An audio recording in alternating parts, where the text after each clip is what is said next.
Hello, everyone. It is Sunday, the 17th of November, 2024, and I did not do a video yesterday because I went to another province to see my family.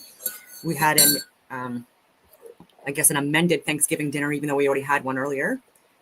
We have Thanksgiving earlier in Canada than the U.S. for the Americans watching, but we had another family gathering yesterday. And people dressed up. There was a theme, and anyway, very fun. But gone all day, and so didn't do a video. Max Heindel, though, very interesting, and although I don't agree with everything he shares, I do really find fascinating when he discusses etheric energies and his interpretation of electricity and magnetism and how it's at play within this cosmos, or whatever you want to call it. And this is stuff for several years I have been sharing. I have a different interpretation of electricity and magnetism and the force of nature. And I believe that if we look at advanced, more ancient civilizations and the structures that they built, designed, then we would understand that this is nothing. There's nothing new under the sun. And so you see here, there's castles and cathedrals and what we're calling various government buildings that have these types of designs within them. And you see here where you break it down, where even within the structures themselves, like from the foundation upwards and even underground, you've got transformers, conduits for the energy, frequencies that are utilized to harness like different strengths of energy. You've got a resonator, mercury, a conductor, and an antenna. And this is to harness again the free energy, which is within the ether. And things like electricity and magnetism are profoundly impacted by things like temperature, pressure, and density, including light, like the visible and non-visible light spectrum, which I also speak about, that makes up this cosmos, how we perceive this reality. And it's nothing new. So there are buildings that have that were built thousands of years ago that people are trying to allege that the antennas were built or designed afterwards, added on, and that's absolutely not true. When you look at the columns themselves, the structures, and just exactly how they were built, this is absolutely, and even the different types of materials used, also important, and then the types of glass and the colors and the shapes and the designs in the glass, and then even within certain structures having things like organs and echo chambers and stuff like that within them, that can increase the vibration of the sound of your voice. You can do a slight whisper and it's magnification. Even within the word, it's magnet. Anyway, so this is a very interesting video. World's machinery without the need of coal, oil, gas is everywhere present in unlimited quantities. I can drive the world's machinery without the need of coal, oil, gas, or any other fuel. This new power for the driving of the world's machinery will be derived from the energy which operates the universe, the cosmic energy. Electric power. Yeah, very interesting. So ether is something that has been discussed in academia for thousands of years, and people like Einstein tried to remove it from the books, the scientific community, and I believe, actually no, you would never understand truly why people do the things they do, especially when they're deceiving people.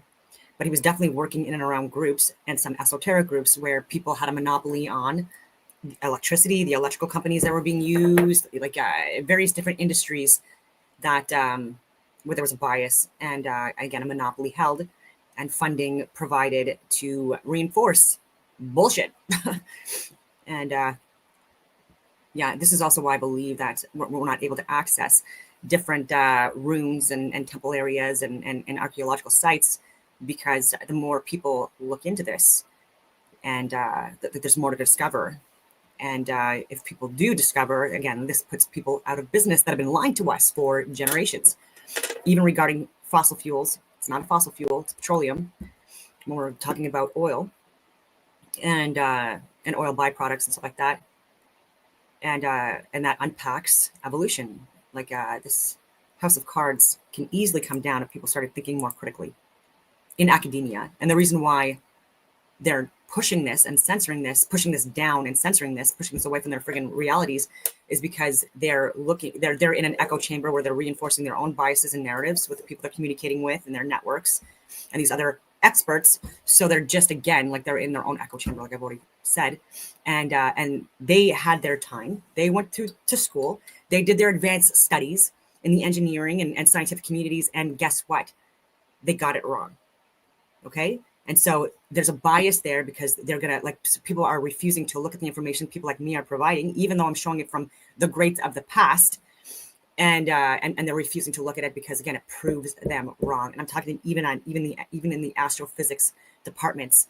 And looking at a simple almanac would completely debunk their interpretation of the luminaries, even in the constellations, and they're unwilling to look at that, which is not shocking. Like, that it's very much ego that gets in our way. But when I went to do my science degree at Carleton University for another degree, I'm in my 4th year. It's on hold because I was trying to communicate. Again, it had to be via email and via phone conversation because I wasn't vaccinated, so I wasn't even able to enter the campus to have discussions with my professors. But these were people that were, and I mean no offense in saying this, nowhere near as educated or informed as I was on these certain topics that they're teaching to people and have been for many, many years. And so I was respectfully trying to communicate and provide theses and assignments, essays, dissertations, and giving references, citing my references, etc., as well as providing my references. And they were they were refusing to look at that. And so I went higher, heads of the departments, also emails or phone messages. And the unwillingness is what's destroying the scientific community as well. So there are people that are working within these organizations that are pushing the narrative simply because of ego, without any kind of an understanding that they're pushing propaganda and psyops, indoctrinating people that are supposed to be the experts of the future, and failing us all. Not to sound dramatic. So, anyways, these people should, I've even offered to go on panels and committees and share my work, even like a PowerPoint presentation involved in all this stuff. And it's gone nowhere. And this is, again, where people like me that are figuring this stuff out during our academic process, during the academic, I don't know what you would call it, during the period of like learning from the community, like the scientific community, we're figuring it out, or already figured it out, and we're trying to share information that's going against the narrative and until people start looking at it, that are the actual seen as the experts and professionals. It's almost a lost cause. But I will keep at it every single day because it's important. I'm carrying on with the etheric vision and what it reveals, interpretation of Max Heindel and his interpretation of etheric energy and how electricity and magnetism are at play with it. He talks about other things as well that I don't necessarily agree with, like angels and stuff like that. But anyway. Character. Inevitably, the student seer will assume identity with the character with whom he feels the strongest sympathy, because he has, through the reflecting power of the ether, actually entered into the emotion pattern of the character he sees. Thus several women wrote to Arthur Weigel, the Egyptologist, thanking him for, they said, 14. The reflecting ether and records of previous incarnations. 36. Etheric vision and what it reveals. They were in their former incarnations. Now how could these several women all believe that had been Cleopatra? Obviously they had seen visions of Egypt with Cleopatra central to them all, and they had felt a powerful emotional identity with the unfortunate queen. We may assume that the seers were people who had, in very truth, lived in Egypt and who had known Cleopatra. They may have been servants at court, or court ladies, friends of the queen. They may even have been her sincerest enemies, who worked to bring about her downfall and death, and who in purgatory between incarnations, had entered into her suffering and learned to repent their evil. Now, in the incarnation when they at last entered upon the way of initiation, the past opened its doors and showed them the place in which they had made much karma. They were not only in the midst of the scenes of Cleopatra's time, they were also in the midst of the waves of emotion which surged through her court, of which she was the pivot and the center. Each of the women seers, obviously because of personal vanity and perhaps also because she was starved for excitement, promptly decided that she herself was Cleopatra reborn. Thus we see that there is a memory of emotion as well as a memory of thought and action, and this also is touched upon in the reflecting ether clairvoyance, though this emotion memory is for most people more rarely experienced than the other. However, when the image of the past is not merely viewed, but entered into in the way described, the emotion memory comes into play. Now since most of us identify ourselves with our emotions and feelings to an even greater degree than with body sensations and thought, it is natural that, feeling a strong emotion emanating from a pictured character, we assume an identity which is not really ours, and thus ridiculous situations arise such as that of the several women who thought they were Cleopatra. 15. The reflecting ether and its relationship to matter. Note that every object in the outer universe has its clear and unmistakable replica in the reflecting ether. It is not only the soul body or golden wedding garment that is found there. Everything in the universe has its reflection in this ether. The laws of reflection in the hyper-ether, however, are not a simple mirror-type image, although this is the analogy upon which teachers base their explanations. We suggest that science's newest theories about matter and antimatter pivot about this ether, and that as antimatter has anti-gravity, one may read here a possible explanation of the old saying that levitation is accomplished by means of the astral light. A current theory has it that in the beginning matter and antimatter existed together in a sort of cosmic egg, and were separated by some kind of repulsive force as yet unknown. Max Heindel has said that levitation is accomplished by the reversal of the polarity of atoms. The proposition that the negative pole of the reflecting ether may constitute the great negative mass which underlies the space-time continuum of which modern science begins to be aware may come as a shock to students who have not realized how close physics has come to metaphysics. Max Heindel speaks often of interplanetary ethers, chief of which are the light and reflecting ethers. The interplanetary light ether, in particular, he associates with the cosmic Christ or solar logos.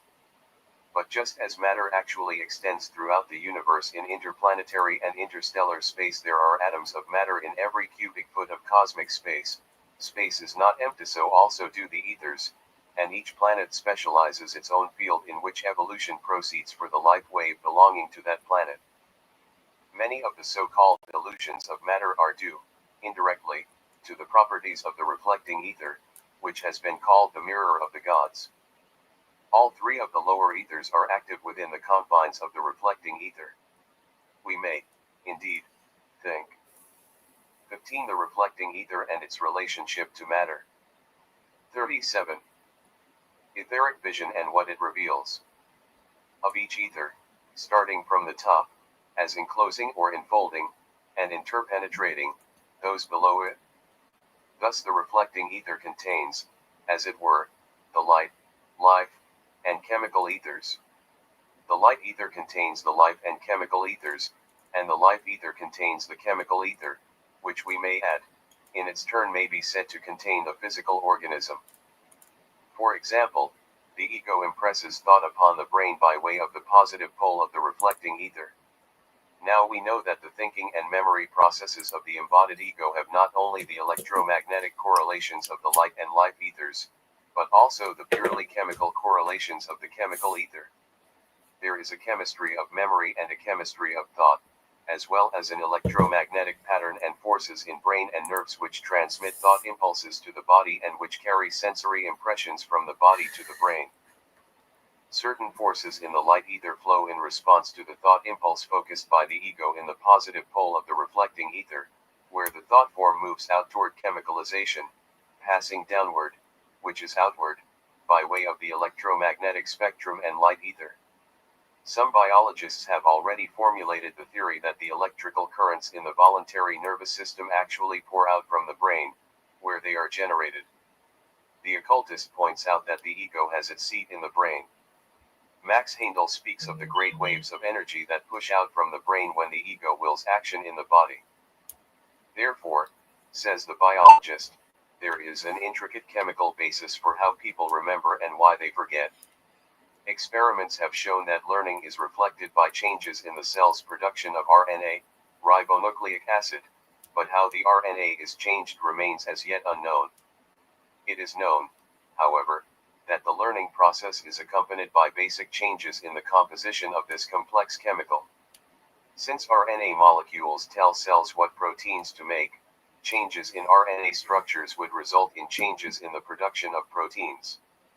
These proteins apparently form the chemical basis for thoughts.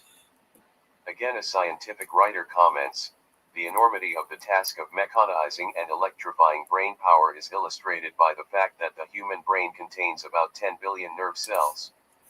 We do not know how it translates nerve impulses into sight, sound, or touch, or how it stores and retrieves vast amounts of knowledge. The occultist classifies the brain power and nerve impulses in the light ether, the storing and retrieving of knowledge in the reflecting ether. The life ether supplies the life force which keeps tissues and cells alive and growing, and the chemical ether is the field in which atoms and molecules are cemented magnetically into the patterns of evolution. Again, Max Heindel comments, the web of destiny, p. 99, that the vital fluid from the sun charges the chemical and life ethers, and that thus charged, they are the avenues of assimilation which preserve the individual and of fecundation which perpetuates the race. Since reflecting ether vision is not dependent upon the optic nerve, the physically blind can learn to see in this ether, and see not only inner plane images but physical plane images as well. If this seems a poor substitute for physical sight, let us consider that normally no one ever does look out directly upon the physical world.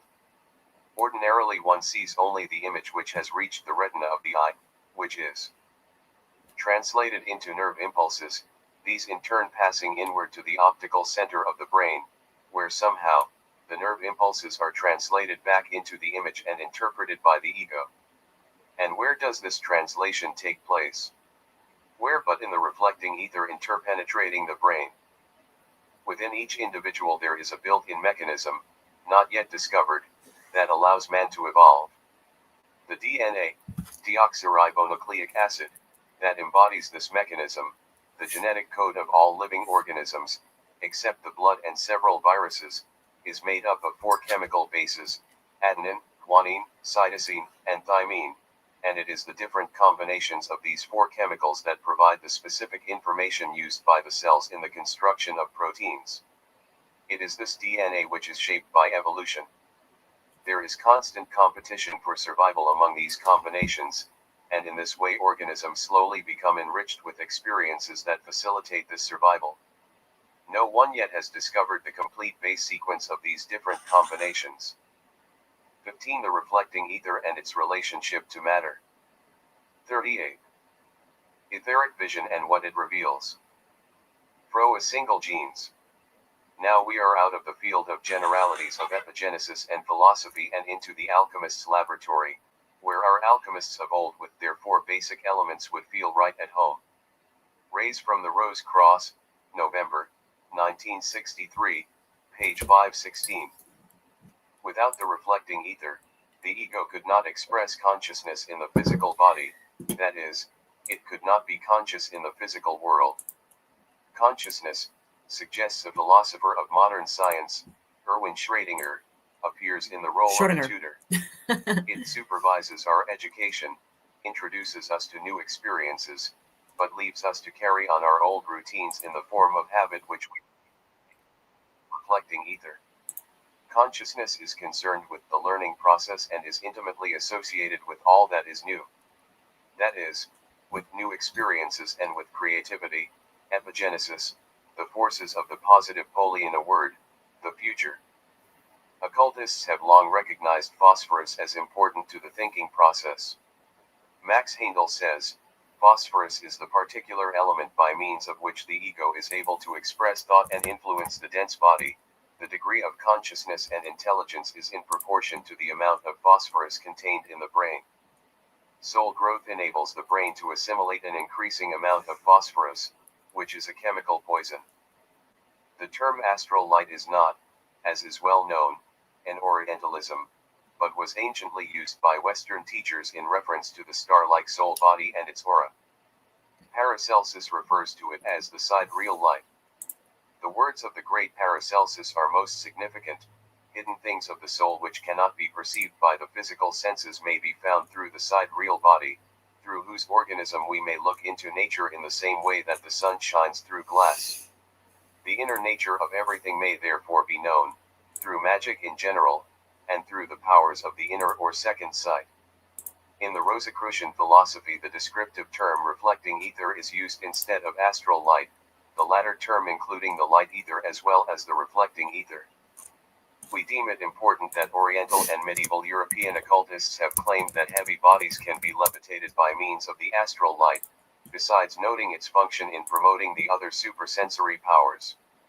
We may study the various chemical and electromagnetic properties and processes of the body singly or collectively, but the root of the mystery is found nowhere else than in the reflecting ether, in the negative pole, which is the cosmic reflector, and in the positive pole which projects the creatively working archetypal image that represents the future. In this final chapter on the reflecting ether, we turn again to Max Heindel's statement that this ether is the medium through which thought makes an impression upon the human brain. It is most intimately connected with the fourth subdivision of the world of thought. This is the highest of the four subdivisions contained in the region of concrete thought and is the home world of the human mind.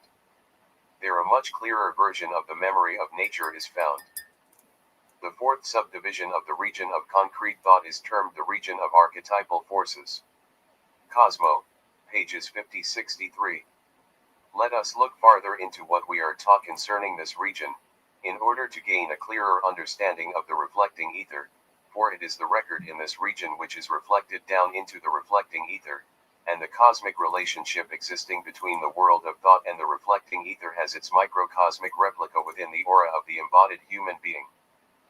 The records of the memory of nature are contained in the negative pole of the reflecting ether, and so is the individual memory.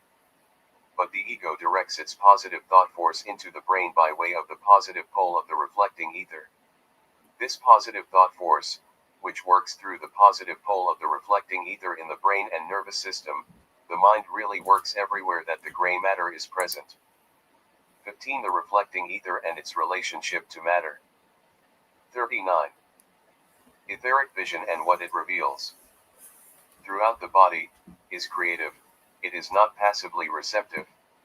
The negative pole is the receptor, and therefore contains the memory, being the storehouse of all images, as hitherto described. Of the region of archetypal forces, Max Heindel writes, it is the central and most important region in the five worlds wherein man's entire evolution is carried on. On the one side of this region are the three higher regions of the world of thought, the world of life spirit, and the spirit. On the other side of the region of archetypal forces are the three lower regions of the world of thought, the desire, and the physical worlds. Thus this region becomes a sort of crux, bounded on the one side by the realms of spirit, on the other by the worlds of form. It is a focusing point, where spirit reflects itself in matter. Cosmo Conception, pages 50-51.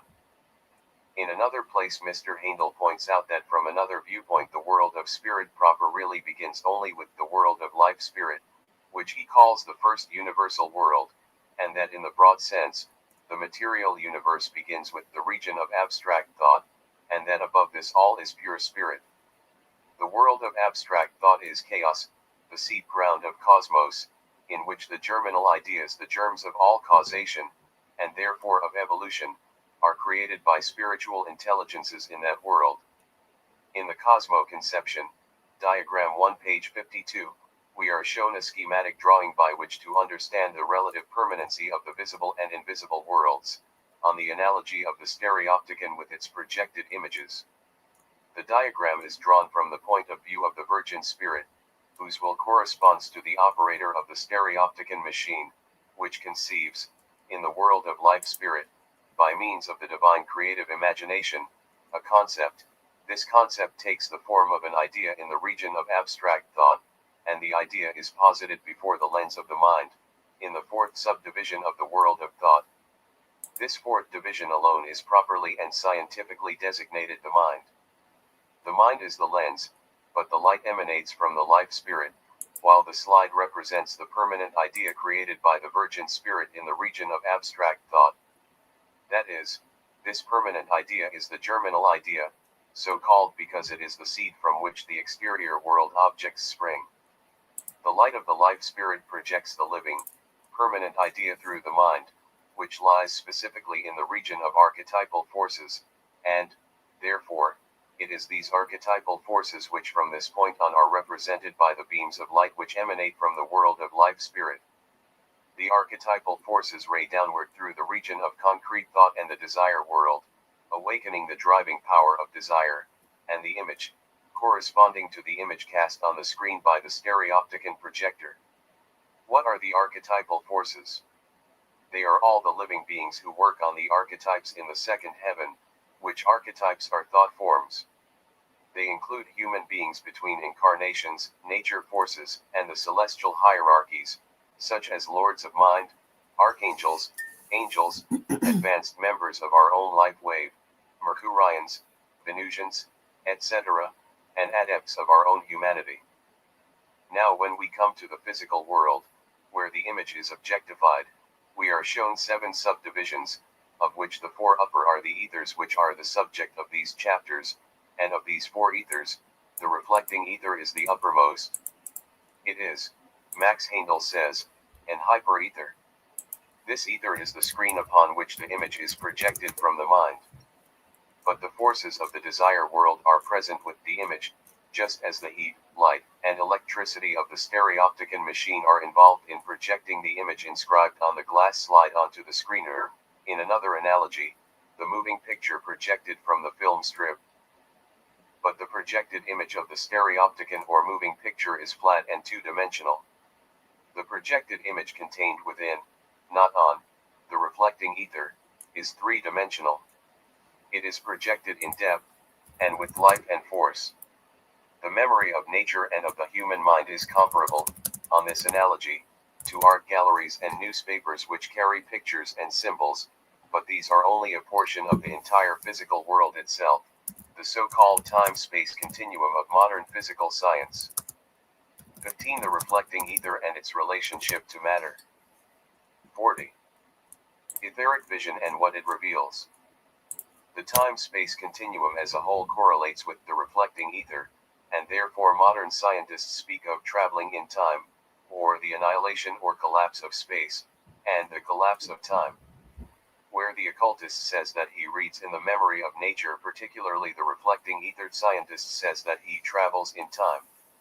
And many scientific fantasies show this traveling in time as if it were possible for a person living in the 20th century to return, in actual fact, to a former time and way of life, retaining as he does his present-day personality and knowledge. The occultist questions such a reversal of the time stream. He does, indeed, travel backward in consciousness in the course of his initiations, where he reviews, and remembers, his previous existence, not only his embodiments as a human being in the Earth period but his former existences as animal-like, planet-like or even mineral-like beings of earlier periods of evolution. But whereas those periods were experienced with no self-awareness, the initiate now views them and enters into them sympathetically, or with empathy, empathically, in full waking self-consciousness, and in so doing becomes able to use the forces voluntarily which he then used involuntarily, negatively or passively under the guidance of higher spiritual beings. Now just as the physical body of man is surrounded by and derived from the world around him, so that divine spirit and life spirit are surrounded by and derived from their corresponding macrocosmic worlds of spirit, so also the human spirit is differentiated within the world of abstract thought, and the mind and desire body from their corresponding worlds, while the vital body consists of the ethers which surround it on all sides, and the physical body is made up of physical substances as said. But from another point of view we may say that the universe consists solely of spirit, the divine spirit which is reflected or condensed into the physical body as its representative, the life spirit, which is reflected or condensed into the vital body, as its representative, the human spirit, which is reflected or condensed into the desire body and concrete mind, as its twofold representative. Buddhas we see from a process of elimination, itis the mind itself, which is the focus, condensation, or reflection, of pure virgin spirit. And the reflecting ether is, as it were, a kind of lower polarity or octave of the mind, the subconscious mind, in the sense that it occupies a plane below the true mind. To call the reflecting ether the lower octave of the mind is of course a musical analogy, but such an analogy bears a high degree of accuracy as regards the world of thought, for that world is the great cosmic world of tone, or sound, each cosmic sound pattern created in cosmic root substance by a creative idea sent forth by the threefold spirit in the way shown in diagram 1 of the Cosmo conception. The world archetype sings a song emanating from the solar logos and the great spirits before his throne, who are the planetary logoi, and man, as virgin spirit, is part of this song, and he also sings along with the innumerable spirits of the celestial hierarchies. It is known to musicians and to physicists who have drawn up the science of sound that when a certain note is struck, say on a piano, other keys harmonious to it will vibrate in sympathy, creating overtones, undertones, chords, and octaves, as the case may be. See Cosmo Conception, pages 122-123. So the harmony of the threefold spirit sounds, and by sounding creates tone patterns in the world of concrete thought, which are translated into form and substance in the physical world. This is why it is said that the reflecting ether is the lower octave of the fourth or archetypal region of the world of thought, and therefore reflects, or resounds with the pictures of the memory of nature, and with all other forces which belong to that high realm. 15. The reflecting ether and its relationship to matter. 41.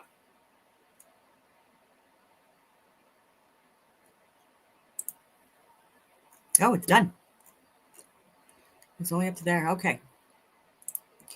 I was reading up on ChatGPT, its interpretation of Max Heindel.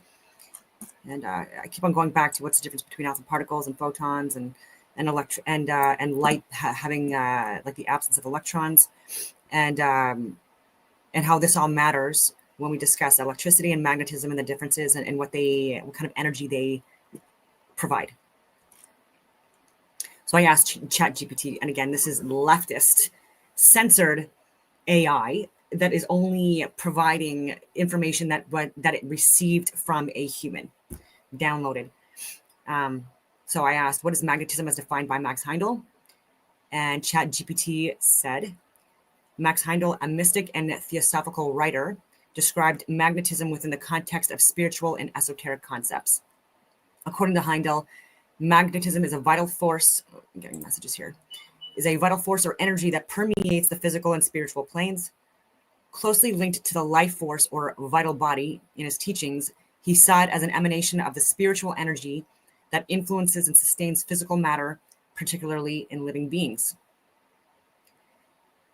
As presented in works like the Rosicrucian Cosmos Conception, magnetism is associated with the human aura, the etheric body, and the way individuals interact energetically with one another and the cosmos. Heindel taught that positive thoughts, emotions, and spiritual practices enhance one's magnetic vitality, promoting healing and harmonious interactions. Conversely, negative emotions and destructive habits can deplete or corrupt this energy. I wanted a little bit more of a breakdown. Manifestation of spiritual energy operating within the material world. It is linked to the etheric body, a subtle layer of human existence beyond the physical body. This etheric body draws life force from the sun and distributes it through the human body, sustaining life and health. Magnetism in this sense is more than just a physical phenomena. It is a spiritual current flowing through and animating living beings. So again, like he's calling it spirit. I call it ether. And it is what it is. Heindel believed that this energy is part of the greater universal life force. I do agree with that, which he equated with the divine essence. I do believe that perception is reality, and as within, so without, and that our minds, which encompass more than just the brain, but that our minds harnessing and accessing the various different chakras or energy systems, it connects us to whatever higher level consciousness being or beings created and are possibly playing this game through us. And the conduit or the medium in which we are experiencing this life plane, this cosmos or earth plane, is via these very dense avatars, the human body, which is separate from the mind, and it's separate from that the consciousness, or whatever you want to call it, that is playing the game. I hope that makes sense. Anyway, so purity of the healer. Heindel stressed that a healer's magnetism is only as effective as their moral and spiritual purity. Negative thoughts or behaviors can taint a healer's magnetic emanations, reducing their effectiveness or even causing harm. So what he's saying is it's also the placebo effect. Oh, I thought you guys could see me as well. And so there have been scientific studies that have been done, peer-reviewed, for decades, where it shows that when a doctor knows or believes that the treatment that he's providing to his patient is going to work, there's the likelihood of it working actually increases. Double that up. So when he's telling the patient this is going to heal you or assist you, and if the patient also believes that, there's like at least like a 40% chance that this person is going to friggin' heal based on the placebo effect alone. So we can manifest or pray or preach or, whatever you want to call it. It's all the same. It's all discussing or explaining the same phenomena. And and so if a doctor doesn't believe that the treatments or medications that he or she is providing to the patient is going to work, then that lowers the chances that it's going to work, right? According to Heindel, thoughts and emotions also influence magnetic energy. Positive thoughts and loving emotions create harmonious, radiant magnetism, while negative or destructive thoughts generate discordant vibrations. This explains how human interactions are influenced by unseen magnetic currents. For example, a kind person may attract and uplift others with their positive magnetism, and a person harboring ill will might repel or harm others energetically. Heindel extended the concept of magnetism to the cosmos, asserting that celestial bodies, what I call the luminaries, also radiate magnetic forces. The energy itself has a magnetic field, or fields, that interact with human beings, influencing their physical and spiritual states. He emphasized that harmony between individuals and cosmic magnetism. He emphasized the harmony between individual and cosmic magnetism, suggesting that spiritual practices align humans with higher divine energies. So accessing your higher level emotions can assist not only you at the individual level, but for people like at the collective level as well, for the collective. Practical applications, cultivating positive magnetism. So you've even got like the 7 hermetic principles that people that subscribe to, which also kind of like breaks down the same thing. And then different religious texts as well kind of have like the same kind of message that they're trying to portray to people, but just differently, using different allegories and symbolic representations of the same friggin' thing. Anyway, cultivating positive magnetism, living a pure and ethical life, engage in spiritual practices like prayer, meditation, and selfless service. I would say even in that, making sure that you're, again, like trying to vibrate like a more positive energy. I know it's friggin' hard, and I do things like grounding on the soil, trying to have like minimal like impedance between me and the ground, and there are also scientific studies that have been done that show that this is at the very least reduces inflammation in the body, and and it just assists with like the electrical magnetic fields, and then looking at the sun, I do that as well, and the moon, and practice mindfulness, but also doing the breathing, because that also assists, right? And I do the nose breathing, which also assists people with snoring, by the way, just for FYI. And we used to be nose breathers, not mouth breathers. And so I do like individual nostrils at a time, and I'll breathe in and breathe out. And sometimes my nose does get stuffed up. I know this is TMI, but a lot of people experience that. We are at a collective level, we have sinus issues, and I believe this largely has to do with the fact that we're not even breathing properly. So when you do actively breathe properly during the day, in a mindful manner, that assists people even with anxiety, stress, with inflammation, and lack of focus, and gets more oxygen into the brain, more importantly as well. Yeah. Recognize and respect that the magnetic exchanges that occur during interpersonal interactions. These are the different writings that he's done. I'm probably going to share a lot of these.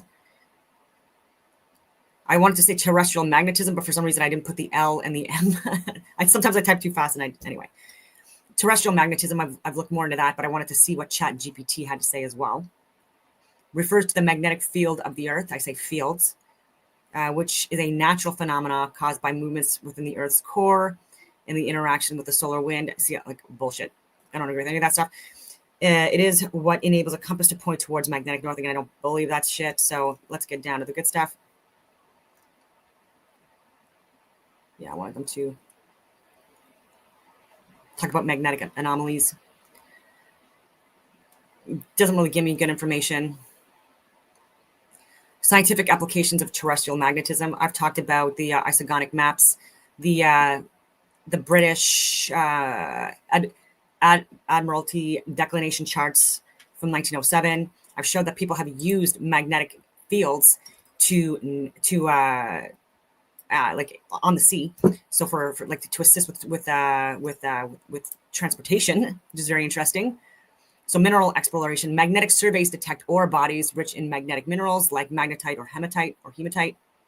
Oil and gas exploration, magnetic data helps map what they call sedimentary basins, which are potential reservoirs for oil and gas. I believe that this is what we're calling fossil fuels. It's petroleum. I believe that this is possibly linked to tree roots and trees, and not only decay, but like the sap that drains underneath, because even at the level that it's drained at. So again, like people are saying fossil fuels, and I believe that it's just they're misleading us. Again, this is another monopoly on the oil industry. That's another friggin' rabbit hole I've gone down in other videos. So just look at those. But even Fletcher Prouty, Mr. X on Oliver Stone's JFK movies, he's also debunked what we're calling fossil fuels, and clearly demonstrates that it's petroleum or oil, and it's the second most abundant fluid in the world, or at least it used to be. And this is another reason why we have to stop shredding trees. Okay, Canada, oh my God, literally under this friggin' like climate activist Stephen Guilbeault and the Heritage Minister Pablo Rodriguez and countless others at the Forestry Department that are approving shredding trees on like millions of acres in Canada. I'm not even exaggerating this, in suburb areas or already built up areas, and trees are needed not only to sustain life and assist with filtering the air and solar radiation and keeping the soil fertile, like I was saying, but anyway, there's just so much to it. And if we don't allow them to grow their roots deep underground, we're going to be losing that energy source. Anyway,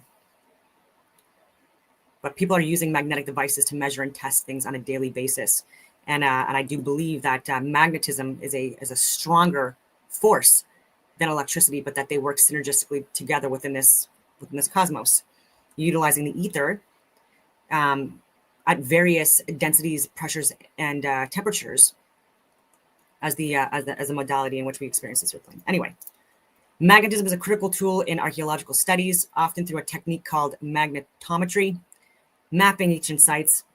Magnetic surveys detect subtle changes in the soil caused by human activities such as buried walls, kilns, or hearths. Dating techniques. Archaeomagnetic dating analyzes magnetic minerals and archaeological materials to determine the age of structures or artifacts. Environmental studies. Pollution studies. So again, what I think that we're calling sedimentary rock and igneous rock and metamorphosis, I believe that these are possibly petrified trees. Not all, but many. And in the petrification process, the saps from like different trees have different colors and types and structures of saps or tree bloods. And during this petrification process is how we got our gold, silver, platinum, quartz, amber, emerald, ruby, etc. I believe this is hardened sap through some kind of a petrification process. So we really need to look into this stuff. Space weather studies. Anyway, again, this is a gaseous, pressurized environment. So as per the laws of nature, requires a container. So I asked for a summary of the Rosicrucian cosmos conception.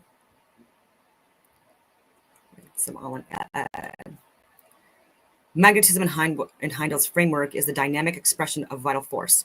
It flows through the etheric body and emanates outwards and inwards, creating an aura that interacts with the environment and other beings. We are electrical magnetic beings. We do, we have the ability to expel or receive magnetic energies and frequencies. And I wanted to go down. What is light? Light is a form of energy that plays a fundamental role in the universe. It is understood both physically and metaphysically, depending on the context. And so this is just, again, like me asking ChatGPT. Talks about reflection, refraction, diffraction, absorption. Sure. I've talked about this in previous videos. I'm just scrolling through. I ask how Heindel explains light. Max Heindel, in his esoteric and Rosicrucian teachings, explain light as both a physical and spiritual phenomena. His interpretation blends mysticism with metaphysical principles, emphasizing its role as a divine force and a medium of spiritual understanding. So again, I think he's more of an esoteric type person that is explaining things in a more allegorical way than anything, because like scientifically speaking, what he's talking about is electricity and magnetism, and the and again the modality or the means or the mechanism of how they get of how they operate within this cosmos. Yeah. So then I asked, does light have electrons? No, light does not have electrons. Light is made of photons, which are elementary particles of energy, not matter. Photons are distinct from electrons and have the following key characteristics: no mass or charge, energy and momentum. Photons carry energy and momentum, but do not have physical substance like electrons. Talks about the wave-like duality, wave-particle duality, interactions with electrons. Photoelectric effect: photons transfer energy to electrons, causing them to be ejected from materials. In Compton scattering, photons collide with electrons, transferring energy and momentum.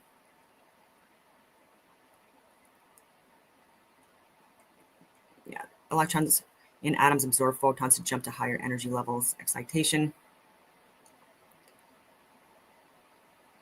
I asked what the difference between ionized helium and photons are. What I wanted to get to was alpha particles, but because I say that again, based on density, pressure, and temperature, the elements on the periodic table respond and interact significantly different within this environment. And when you get ionized, or when you remove things like electrons from like even the lightest elements like hydrogen and helium, this makes them lighter. And again, you're increasing the temperature, like especially because like the closer you get to the heat source, right? And so this is what makes up the Van Allen belts, or the radiation belts, is what I like to call them, or these magnetic fields that contain this environment. And so that's my interpretation of that. So just let me get into photons, because I think their explanation is incorrect. I asked about alpha particles and photons. An alpha particle is a type of particle made up of matter, specifically the nucleus of a helium atom. A heavy positively charged particle consisting of 2 protons and 2 neutrons, the helium. Anyways, that's one way of looking at it that I don't agree with. A photon is a particle of light and other electromagnetic radiation. Again, they're saying electromagnetic radiation when it's void of electrons. But it still has, yeah, like a proton in the nucleus. So essentially it would still have mass. So again, this is incorrect, but it's moving. So they're saying that it doesn't have mass because it's constantly vibrating. Sure, but that's this whole Earth plane. That's everything and everyone in it. we're all vibrating at different varying frequencies. Anyway, ChatGPT sometimes just frustrates me. I did want to get into some symbology regarding not just the Rosicrucians, but other esoteric groups that also it applies to as well. So this is from Symbol Sage, 12 most powerful Rosicrucian symbols. And I can give my interpretation onto some of them as well. Rosicrucianism is a mystical, philosophical secret society that emerged in Europe in the early 17th century. It was known for its enigmatic teachings and influence on esoteric traditions. The Rosicrucian movement uses a wide range of symbols to convey its spiritual and philosophical messages. Let's take a look at these powerful and mysterious symbols. To understand Rosicrucian symbols, we first have to look at what the movement encompassed. Rosicrucianism is a spiritual and cultural movement that combines elements of Hermeticism, alchemy, mysticism, and Christian Gnosticism. It has strong ties to Christianity through its emphasis on Christian symbols and themes. So you'll find symbols from all these traditions within Rosicrucian iconography. The name Rosicrucian itself comes from the Latin words rosa, for rose, and crux meaning cross. The concept of the rose and the cross symbolize the fusion of material and spiritual realms.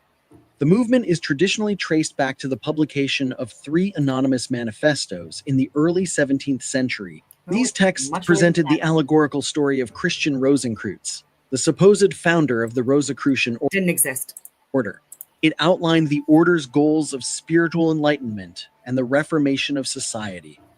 The Rosicrucian manifestos appeared during a time of great intellectual and religious upheaval in Europe.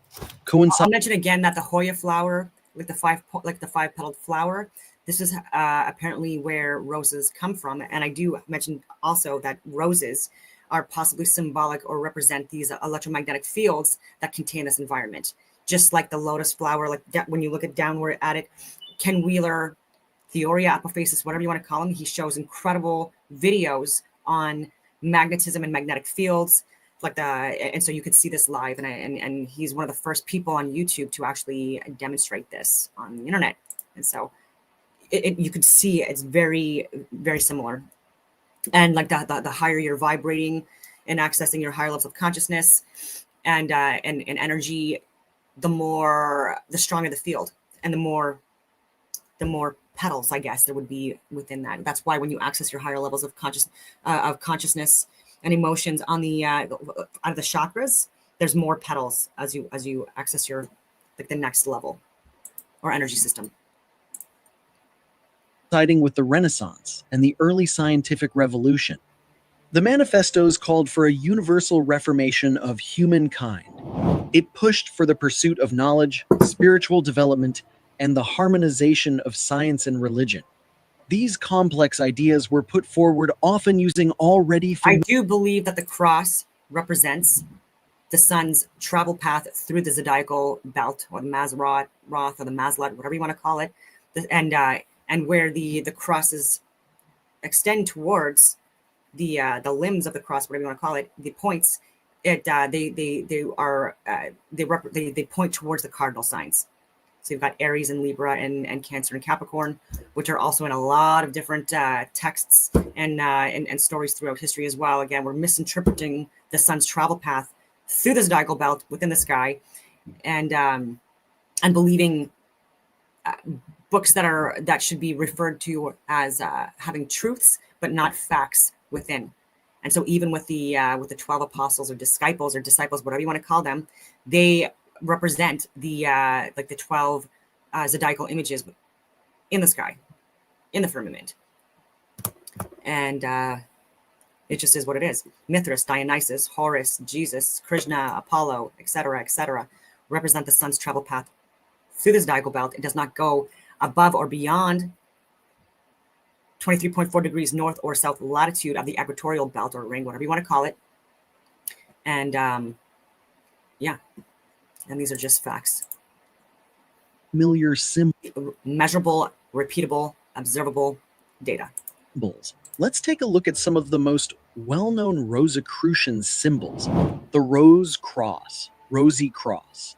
This is perhaps the most iconic and central symbol of Rosicrucianism. It features a rose at the center of a cross. The cross represents the material world and the physical body, while the rose And it's like the length possibly also has to do with like the seasons as well, where the analema that we see, it's probably going to come up as well.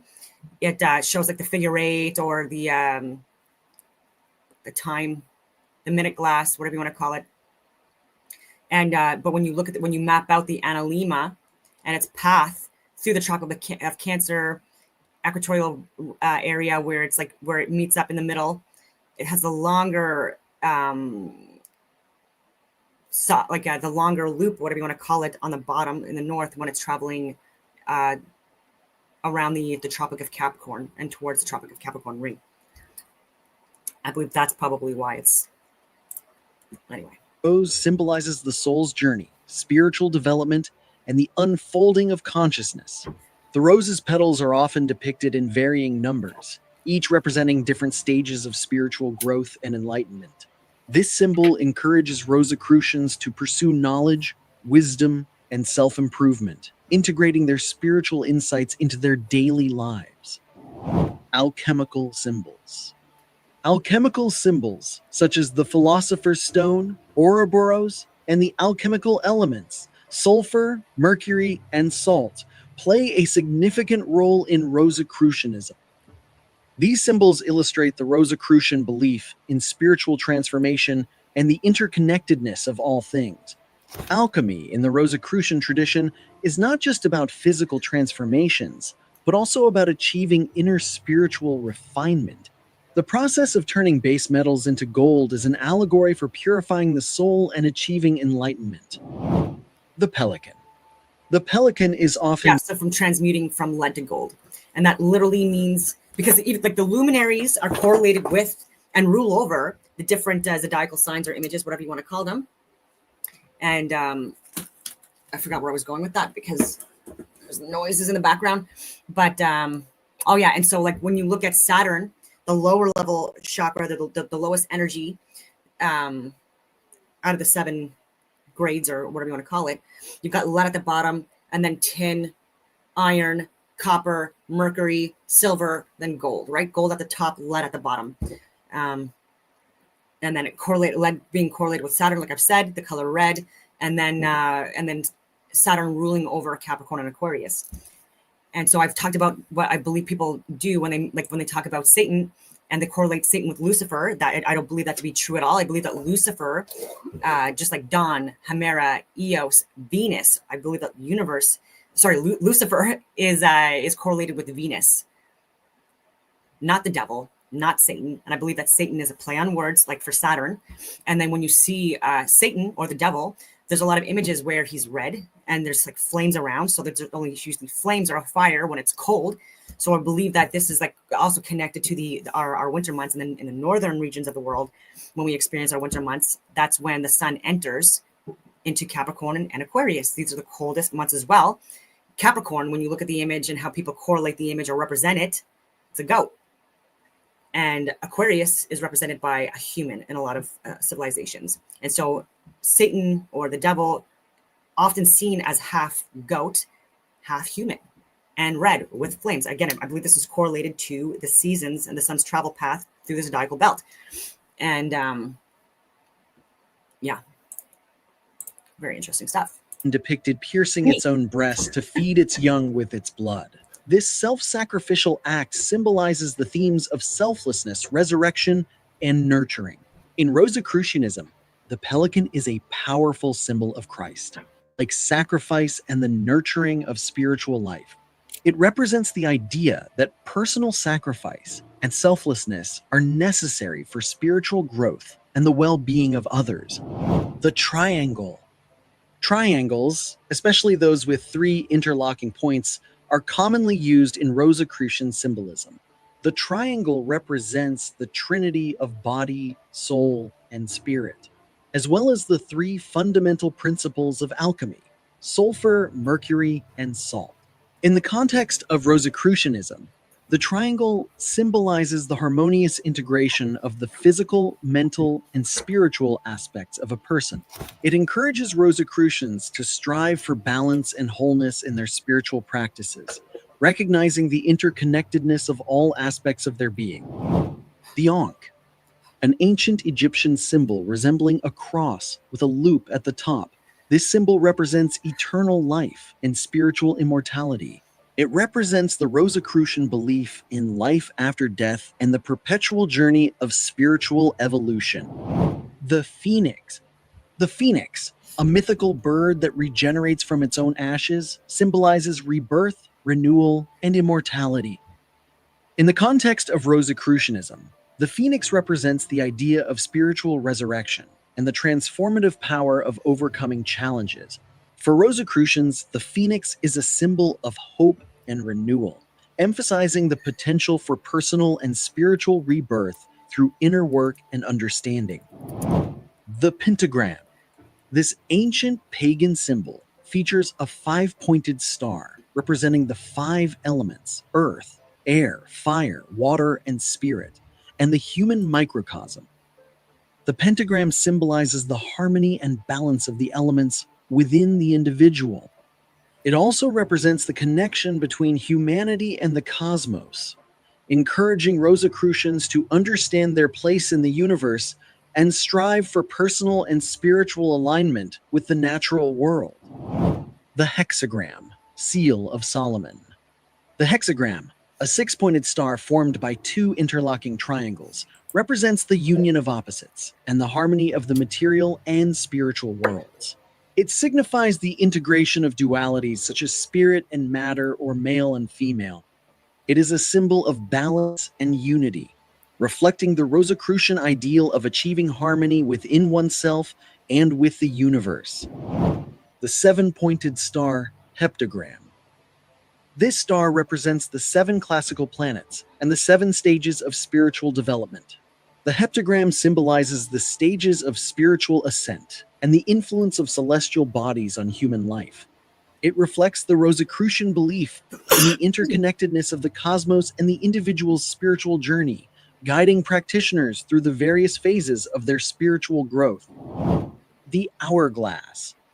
The hourglass represents the passage of time, the transient nature. I believe that through that it's symbolic or represents the sun's travel path and the other luminaries as well. The sun's travel path within this contained environment, and when you map it out, like it does show that analemma design or shape, and it just so happens that the hourglass also has that same shape, demonstrating the passage of time. Because again, we're only like the fourth dimension to me would be time, and it's because of the sun's travel path.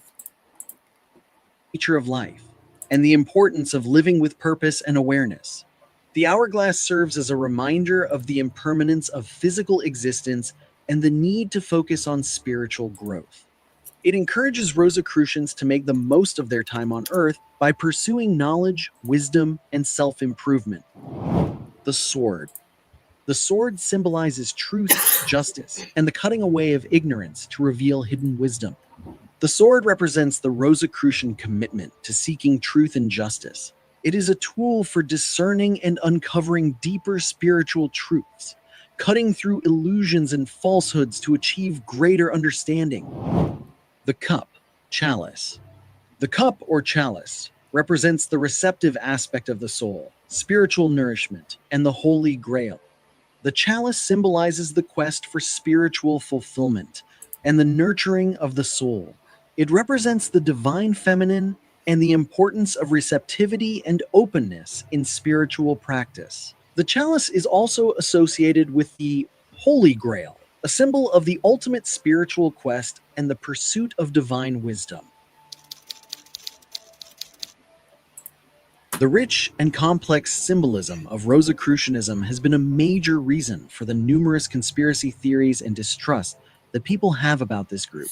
The secretive nature of the Rosicrucians, their unclear history, and their links to other mysterious groups like the Freemasons have contributed to these suspicions. The Rosicrucian writings use symbolic language that can be interpreted in many ways, leading people to believe they have hidden agendas and secret knowledge.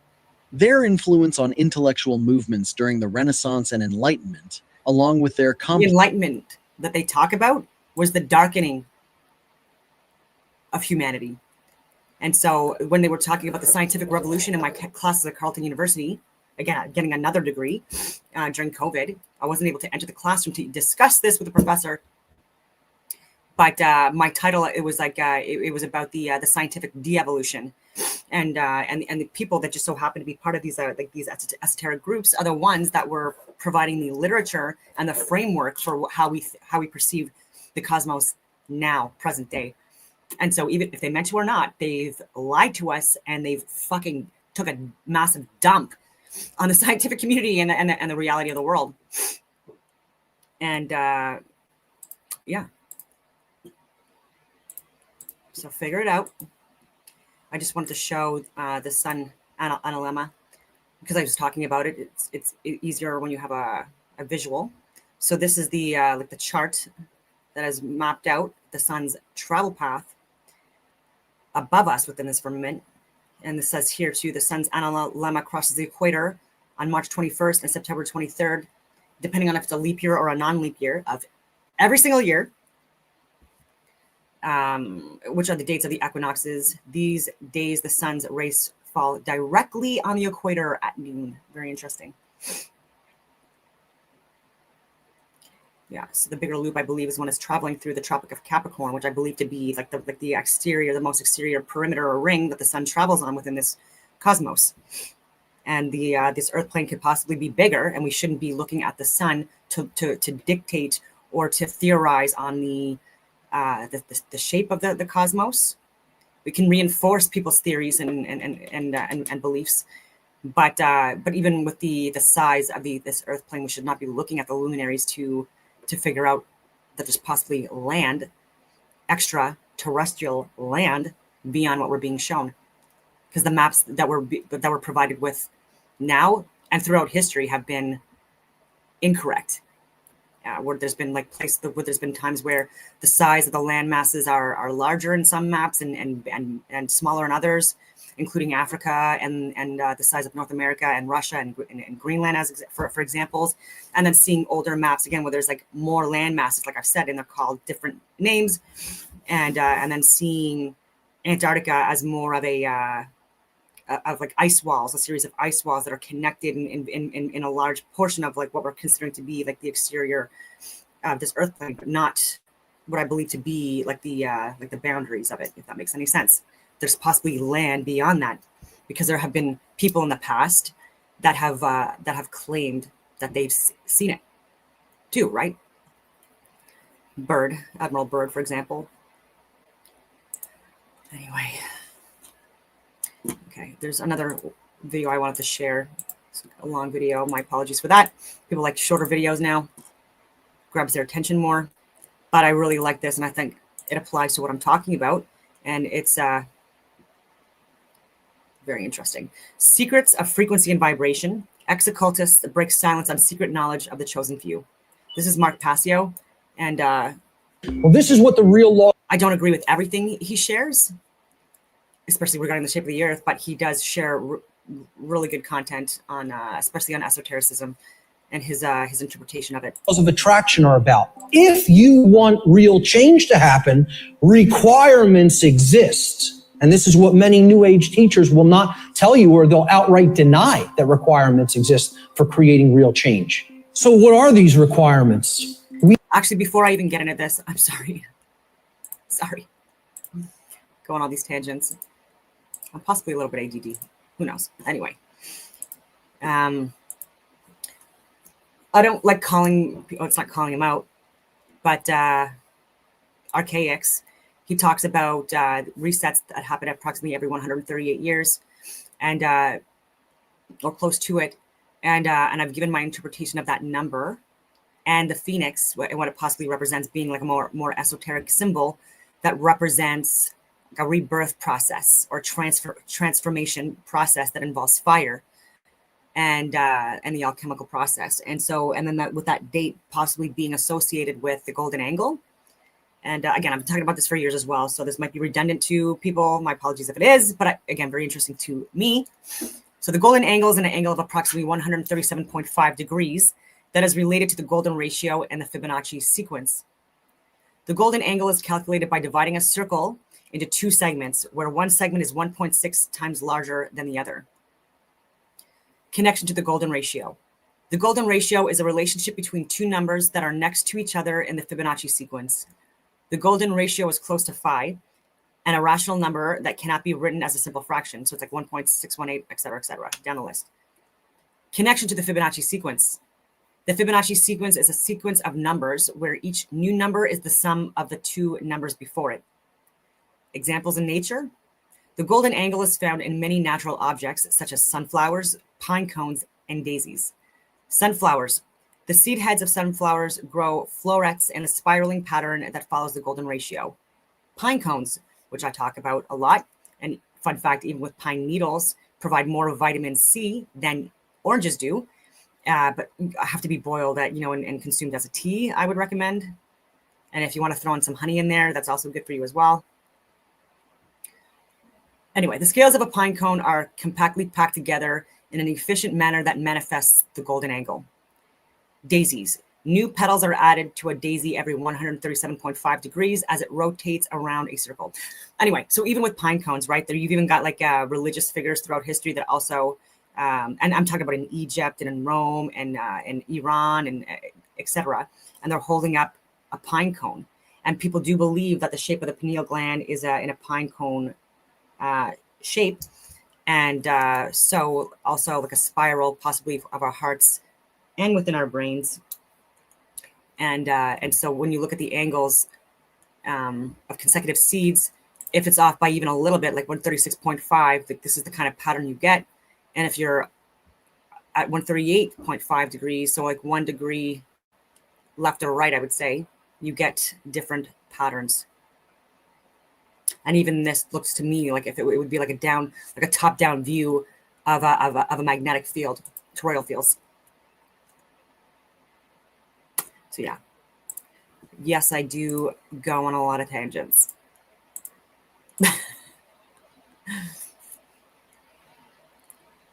Oh, where is it? Here we go. We need to know certain things. Knowledge is required. Knowledge that will spur us to action. This knowledge is occulted, meaning hidden. Why is this knowledge hidden away from people? The knowledge of the occult, it's not the exoteric. It's not given to the masses. It's the esoteric. It is reserved for the few. And there's a reason for that. It's been deliberately hidden away and kept from the general public in order to create and maintain a power differential. There exists an ancient, silent wisdom that hides in the shadows of human history. It speaks of a master key, a secret not given to everyone, but reserved for a select few. This knowledge, kept within closed societies like the Masonic orders, and particularly among those who reach the 33rd degree, acts as a map of the human mind and its capabilities. Over the centuries, it has been passed down to a few and promises what many seek: control over the energies around them. It is said that among the chosen, some are able to manipulate invisible energy fields, altering their circumstances and even influencing the behavior of others. By understanding the layers of the subconscious, they gain the ability to see beyond appearances, perceiving what motivates or limits a person. Those who possess this key understand how to shape their own reality, like a sculptor molding clay. The question is, what happens when only a few control something so vast? Societies that guard these secrets hold the power to shape collective beliefs, creating a subtle field of control. But is this knowledge truly inaccessible to those who seek it? If the master key has been revealed to some, why not to you? Imagine invisible laws governing everything that exists. These are the natural laws, a set of principles that go beyond surface-level interpretations of the law of attraction. These teachings reveal that every event, intention, and thought generates a reaction, like a stone cast into a lake, and nothing happens by chance. At the highest levels of esoteric orders like Freemasonry, Masons explore these laws in depth. They understand that true manifestation requires alignment between mind, intention, and action in adherence to the principles that govern the universe. It is not simply about desire. It is about knowing how to direct the energies around to bring that desire to fruition. The popular view of the law of attraction, that positively wishing for something is sufficient, is merely a shadow of this understanding. Thinking is the first step, but practice requires intentional alignment and action, along with awareness of the network of causes and consequences. Only by recognizing this can one begin consciously shaping their own reality, connecting desire with action. These laws reveal that life is a flow of changes. Those who understand these rules navigate existence with greater purpose, adjusting to the rhythm of the universe. Although preserved by esoteric societies, these laws are accessible to anyone willing to seek understanding. The idea that wishes materialize on their own is an illusion, incidentally, that keeps many people inert. Natural laws, as taught by esoteric orders, go further. They place each of us in the role of a co-creator, someone who shapes the environment and influences reality. Yet the key to accessing this power lies in conscious action, aligned with a genuine and profound purpose. Contrary to popular belief, these laws are not only for the privileged in closed societies. In a world bombarded with information, freedom of thought extends beyond mere access to knowledge. It includes the ability to question. Often, what reaches the public is a fraction of the truth, carefully selected to build convenient narratives. What is presented to us may serve a larger, often hidden purpose. Societies like Freemasonry have long understood the power of controlling what the public knows. Control of information is also control of perception. When we accept ready-made information without reflection, our vision is shaped, keeping us from deeper layers of knowledge. So, what does it mean to develop a truly independent mind? It means, first and foremost, learning to distrust the superficial, the overly simple. It also means reading between the lines and questioning why certain information is repeated endlessly, while other truths, such as those concerning inner power and energy control, are rarely taught openly.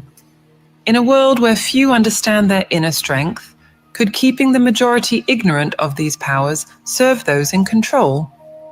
Critical thinking is not just a mental skill, it is a spiritual practice. It allows us to look beyond appearances and ask, what is hidden? By questioning, we free our minds from imposed limitations, seeing beyond the narratives. However, this ability to question sources and intentions requires courage. It is a challenging exercise, often involving letting go of beliefs held for a lifetime. On this path of self-knowledge, each new question brings us closer to true spiritual freedom. Those who understand the power of knowledge know that the more limited the masses' perception, the easier it is to maintain the established order. But for those who seek true freedom, discernment becomes a continuous practice. It begins with questions and inevitably leads to deeper inquiries. Everyone desires changes like peace, prosperity, and freedom, believing these to be natural goals. But does true transformation happen through mere desire? According to esoteric teachings, achieving peace or prosperity requires more than hope. It demands a commitment to a process. Natural laws show that the universe operates under specific conditions for each transformation to take place. When we talk about manifesting a goal, true change only occurs when thought, action, and intention are in harmony. meeting the requirements that nature demands. Think of desire as a seed. Without light, water, and fertile soil, it will not sprout. Likewise, human desires require specific conditions to be realized. Positive thinking alone is merely an initial push. True change demands commitment and alignment with the universe. Many seek shortcuts, attempting to attract what they desire without making the necessary internal changes. They want quick results, but need to pay attention to the fact that genuine, deep results do not happen by chance. Esoteric orders understand this and teach that instead of seeking magical, instant manifestations, one must work to create a solid foundation where practical action meets desire and where the individual becomes a co-creator of their reality. When thoughts and behaviors align with goals, circumstances transform almost naturally as a response to that alignment. Still, there is common resistance. The idea that these requirements are too difficult and demand consistency that not everyone is prepared to assume. Perhaps for this reason, many accept reality as it is, settling for life as it stands. However, for those who dare to go further, who embrace the challenge of meeting these requirements, a different perspective on life arises, a life where authentic changes become possible. Imagine an invisible pyramid, a hierarchical structure where knowledge narrows as it rises, revealing itself fully to only a select few. At the base lies the majority, living with little or no access to this profound knowledge. Yet the higher one ascends, the more restricted the space and the rarer the understanding. This is true hidden knowledge, a wisdom never meant for everyone, but reserved for those who intensely seek it and prepare themselves to handle the complex truths of existence. Knowledge, according to esoteric traditions, cannot be given lightly. These esoteric societies, like Freemasonry, protect this wisdom with great care. The pyramid represents not only the level of knowledge, but also the commitment and dedication necessary to access such secrets. Those who achieve high degrees, like the 33rd in Freemasonry, do not receive this distinction as a mere title. They are guided to a level of understanding where knowledge becomes power. This power, they say, enables one to manipulate and align subtle energies, understanding and influencing the fields around them. But what makes this knowledge so restricted? Hidden knowledge is partly hidden because it is demanding. It requires preparation, discernment, and a solid ethical foundation. The responsibility of understanding and manipulating the forces that shape reality cannot be entrusted to the unprepared, for this knowledge brings profound consequences. Like a powerful tool, it can create and transform, but in untrained hands, it can also cause imbalances or unintended effects. This is one of the reasons this knowledge is carefully guarded. Above all, it is a responsibility. It is said that this knowledge reveals itself in layers to those willing to walk the path of initiation. It is like learning an ancient language that few fully understand. Only those who dedicate time and energy to uncovering each word, each symbol, and each principle can decipher the mysteries of the universe and understand how they affect the tangible world. Yet, even for these few, total wisdom is never granted all at once. It is earned step by step, as if each level is a new key, opening a door further ahead. As one applies what they learn, their reality begins to transform and their worldview expands. Imagine an invisible order, a series of immutable principles that sustain and organize all that exists. These are the principles of natural law, laws that transcend the physical world and permeate the universe, like subtle threads that connect every being, every action, and every intention. While many are unaware of these principles, esoteric societies like the Freemasons have dedicated centuries to studying and applying them. believing that understanding these laws allows one to shape reality with greater clarity and purpose. Among these principles, 7 stand out as guides for those who seek to transform their circumstances.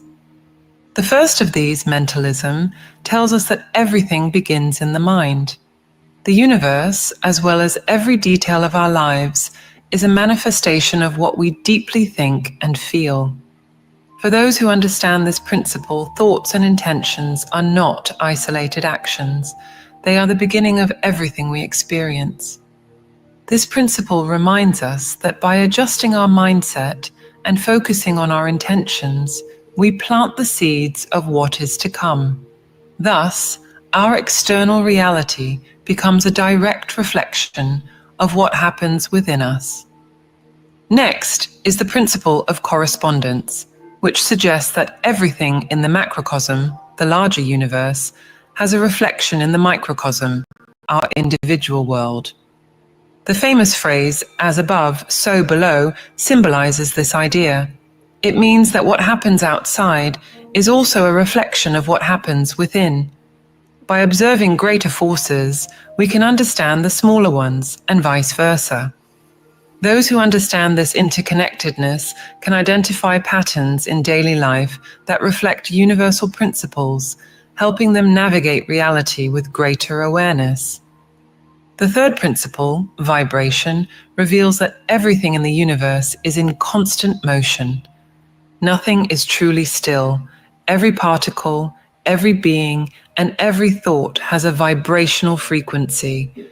Those who know this principle understand that raising their own vibration, whether through emotions, thoughts, or intentions, alters their reality. In essence, we are all vibrating at different frequencies, and by adjusting our own, we can attract experiences and situations that resonate with what we project. The fourth principle is polarity, teaching us that everything has opposite poles: light and darkness, hot and cold, love and hate. Although they seem opposed, they are part of the same essence, merely at different extremes. Just like electricity and magnetism. And just like sonoluminescence, but I believe, out of the luminaries, I do believe that the sun and moon are, there's sonoluminescence being implemented. Degassed elements in some kind of a container, or even like a reflection. I don't know what it is, again, because I haven't been there or close enough. But these are polar energies that are being created via frequencies. So sonoluminescence, you need to have sound, you need to have frequency and vibration within these, within the beakers. When I show sonoluminescence, that there's scientific experiments that have been done that make it where you can make it luminescent. You can luminesce degassed elements. What I believe this is what plasma essentially is. It's a different state of matter, and the sun and the moon at play with that. So hot fusion versus cold, electricity versus magnetism, radiating versus gravitational, centripetal versus centrifugal, negative versus positive, electrical versus magnetic, etc. And complementary to each other.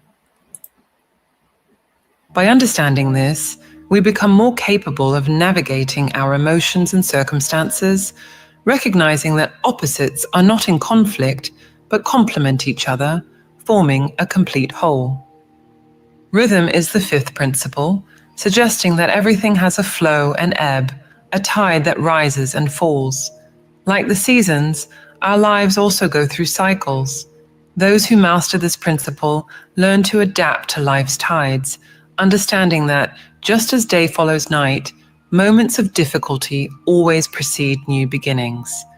With this, they learn to flow with life's highs and lows instead of resisting them. Cause and effect reminds us that nothing happens by chance. Every action generates a reaction. For every choice, there is a consequence. Those who understand this law become aware of their actions, knowing that everything they do will come back in some way. Like the pendulum swing. Living with this understanding means taking responsibility for one's own life, acknowledging the impact of each decision, each thought. Finally, The principle of gender teaches that everything has both masculine and feminine energies, both necessary for creation. These energies are complementary expressions present in all things, and by integrating them, we find balance. This principle shows us that harmony arises when we accept and So even with masculine and feminine, electric versus magnetic, centripetal versus centrifugal, all these stuff, this is regarding the sun and the moon, the sun being also the masculine energy, the moon being the more considered to be the feminine or negative energy.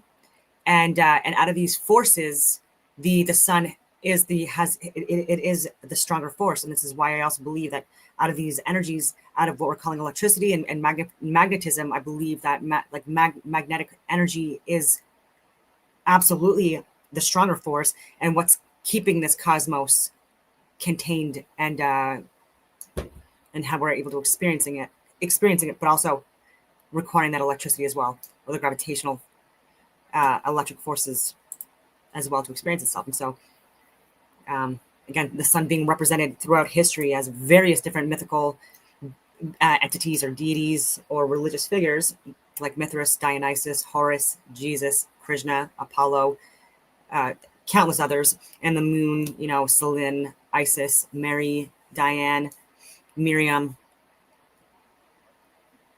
throughout, etc. Shiva.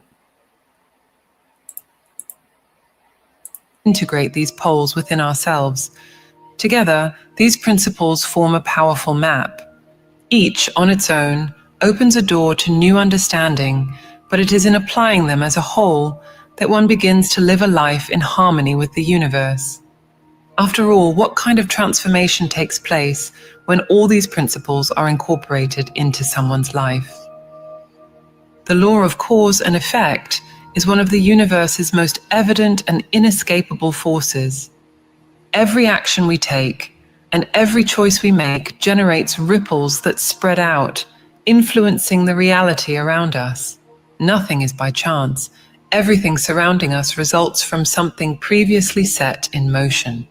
This principle is essential in esoteric and spiritual understanding, valued in societies like Freemasonry. Every choice we make is like a seed. Some sprout quickly, others take time, but all will bear fruit eventually. The law of cause and effect shows us that we are co-creators of our reality, and what we plant in thoughts, words, and actions inevitably returns. Understanding this principle transforms life into a cycle of responsibility and learning, encouraging us to act with awareness and intention. To ignore this law is to view life as a series of disconnected events, believing chance rules. But those who deeply understand the principle of cause and effect perceive that everything has a reason, even when it's hidden. The universe is structured by an invisible order, and our actions propel this structure, shaping our future paths. How does this law apply in practice? Imagine some prosperity, but whose attitudes are driven by scarcity and pessimism. Even if they yearn for abundance, their actions plant opposite seeds. Only by aligning actions with what they wish to reap can they change this reality. It is not about positive thinking, but about acting consciously toward one's goals, knowing that time will yield results proportional to effort and intention. In the esoteric context, cause and effect also carry moral weight, teaching us about our choices. Each action generates a response that reflects our intention, bringing clarity to our values. Understanding and respecting this law makes us more aware of the consequences of each act. Thus, recognizing that our destiny is shaped by our decisions offers a liberating feeling. At every moment, we can plant new seeds and create a future more aligned with our desires and universal harmony. What are you willing to plant? Imagine the human mind as a fertile field where ideas, beliefs, and experiences are constantly planted. Throughout life, this field is cultivated by the environment, influences, and choices we make, often unconsciously. Like a computer running programs, our mind is programmed by everything we absorb. From an early age, we receive programs that shape how we think, feel, and react to the world. This raises the question, who is programming your mind? And more importantly, can you reprogram it? Our thoughts and beliefs, though seemingly personal, are heavily influenced by social norms, education, media, and our social circle. Every experience and belief adds layers of programming that, at times, limit our true potential. A person raised with the belief that the world is a place of scarcity is likely to live in fear of lack, even when abundance surrounds them. This is the power of programming. It creates filters that determine how we perceive reality and shape our relationship with it. For esoteric traditions like Freemasonry, the human mind is a powerful tool, but only when we control it consciously. When we allow external influences to define our beliefs, our mind becomes a reflection of others' interests. Rather than being the authors of our lives, we act as mirrors of ideas we may never have chosen. This is the core of mental programming, living based on implanted beliefs rather than self-made choices. Reprogramming consciousness is an exercise in freedom, where we consciously choose the seeds we want to cultivate. Like reorganizing a home, we identify obsolete thoughts and replace them with beliefs that support a fuller, more authentic life. This process requires self-knowledge, attention, and a strong intention to control what we think and feel. But how does one begin to reprogram the mind? Esoteric practices like meditation and visualization help observe the mind, questioning patterns and discarding what no longer serves. This goes beyond superficial changes. It's an internal transformation where each new belief is carefully examined. For those who commit to reprogramming their mind, a new reality emerges. By adjusting beliefs, we change our worldview, and the world responds.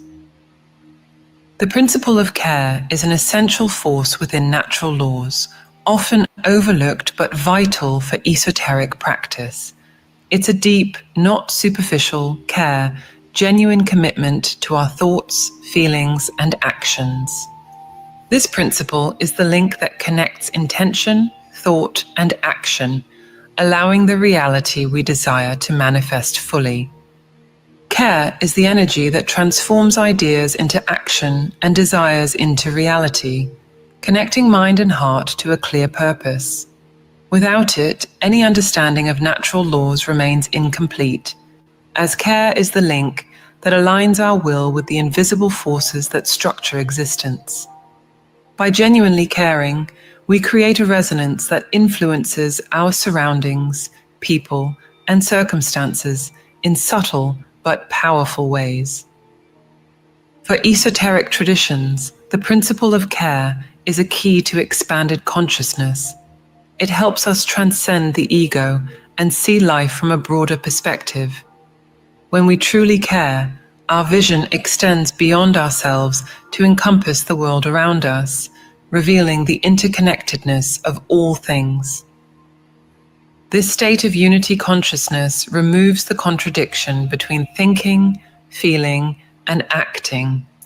Everything becomes a harmonious expression of being in balance with the universe. Caring deeply is transformative, and this care is not fleeting, but a commitment to truth and collective well-being. This principle invites us to examine whether our intentions and actions reflect our most authentic desires. Without genuine care, our actions lose strength and our desires disperse like a candle without a flame. Care intensifies our energy, guiding our efforts and connecting us to something greater. This care drives every genuine transformation, leading us to act with conviction rather than impulse. By cultivating care in what we wish to manifest, we channel the energy necessary for the universe to respond in tune with our desires. Those who ignore the principle of care live fragmented lives, while those who center it find in it the heart of spiritual practice, where everything converges into a shared purpose. By applying care to every choice, word, and intention, we cultivate a life in harmony with natural flow. We become conscious co-creators, not only of our reality, but of the world around us. This practice goes beyond manifestation. It is a life transformation. Unity consciousness arises from this integration where mind, heart, and action are in sync, creating a continuous cycle of creation and balance. Understanding natural laws is not an end in itself. It opens the door to personal transformation and a new perception of one's role in the world. When we understand the principle of care and unity consciousness, we not only access the potential to shape our reality, but also awaken to the responsibility we have over our actions and intentions. We realize that we are not isolated and that every thought and choice echoes in the world, influencing everything. Literally echoes in the world. Bells, especially large bells from the past, they possibly were also used during storms, during high wind periods, in order to minimize damage, to reduce the strength, because of using the frequencies and the vibrations of the that were emanating from the bells. So very interesting, this dual purpose use for them, and why don't we use them now? Very interesting. Before I do want to show you another video. It's a quick one, but it's about sound and how it's correlated to shapes. Very interesting. Around us. At this point, it is up to each person to decide what to do with this knowledge. Understanding the principles and forces governing the universe confronts us with a choice. Continue living according to old patterns, or embrace the possibility of a path of conscious evolution and growth. It is not an easy path. It requires commitment and an openness to question everything accepted thus far. But for those who feel called to move forward, the reward is self-discovery, a new understanding of life, and the ability to co-create with the universe. Every change begins with understanding your role as a co-creator, and the only way to connect with this divine intelligence is through meditation. We have developed a set of audio tools to help you access this higher state of consciousness. To learn more and gain immediate access, click the link on the screen or in the comments. If this video resonated with you, write in the comments, "It made sense to me." Made sense to me too. Okay, one more video and then I'm shutting this down. But I like my videos to flow, and so I don't care how long it takes if I could share information that kind of reinforces theories. Pythagoras, the Ionian Greek philosopher and mathematician, Wasn't a real person. is often credited with devising our Western system of music. The 12-note Pythagorean system evolved to become the equal-tempered chromatic scale that we use today. The geometry of music is astounding and beautiful, but it is also helpful in learning and understanding music. A circle, for example, represents a perfect octave. The 12 points of a regular dodecagon align perfectly with the 12 notes of the chromatic scale. Connecting these points with straight lines creates a dodecagram. Any line connecting 2 points on the circle represents an interval, the simplest form of chord. You've got the 12 in here as well, just like the 12 zodiacal signs that are connected to the luminaries, and there's 12 connected with that. You've got 5 luminaries out of the 7 that rule over 10 of the astrological signs, so like pairs for each that are negative and positive. They're dualistic. You've got the sun that rules over the Leo, sorry, and the moon rules over Cancer. And so you've got the dualistic and the unalistic, I don't know what you'd call it, rulership there as well. So the 7 and the 12 connected, just like degrees of a circle. you have like a 0 degree and a 1 degree, and then you have like the negative and positive, like 30, 60, 90, 120. And it's what I believe to be some kind of a circular path that the sun travels above us. And the different luminaries travel on different rings or belts, whatever you want to call it. I don't know. And the sun right now, it's we're starting to have shorter days and longer nights as the sun travels further away from us within this contained environment. Like I keep saying, no further south than the Tropic of Capricorn, 23.4 degrees south latitude of the equatorial ring.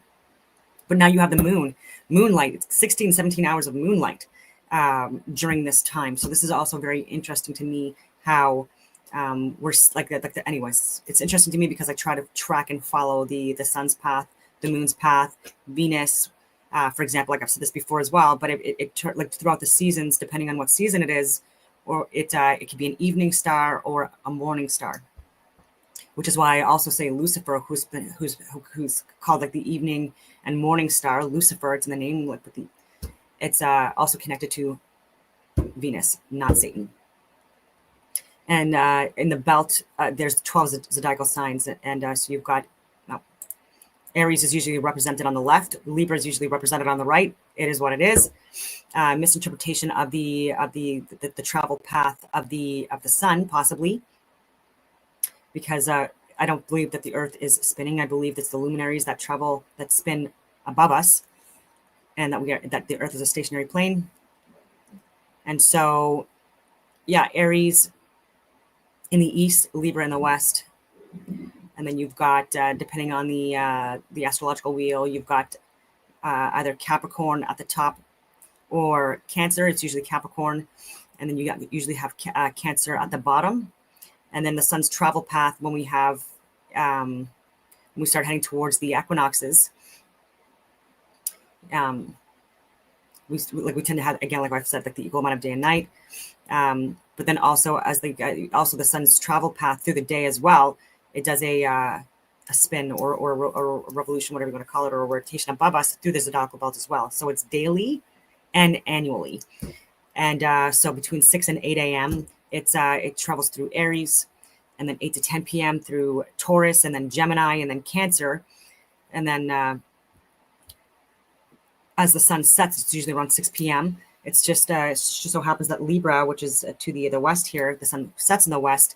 You have from 6 to 8 p.m. when the sun travels through, you've got Aries, Taurus, Gemini, Cancer, Leo, Virgo,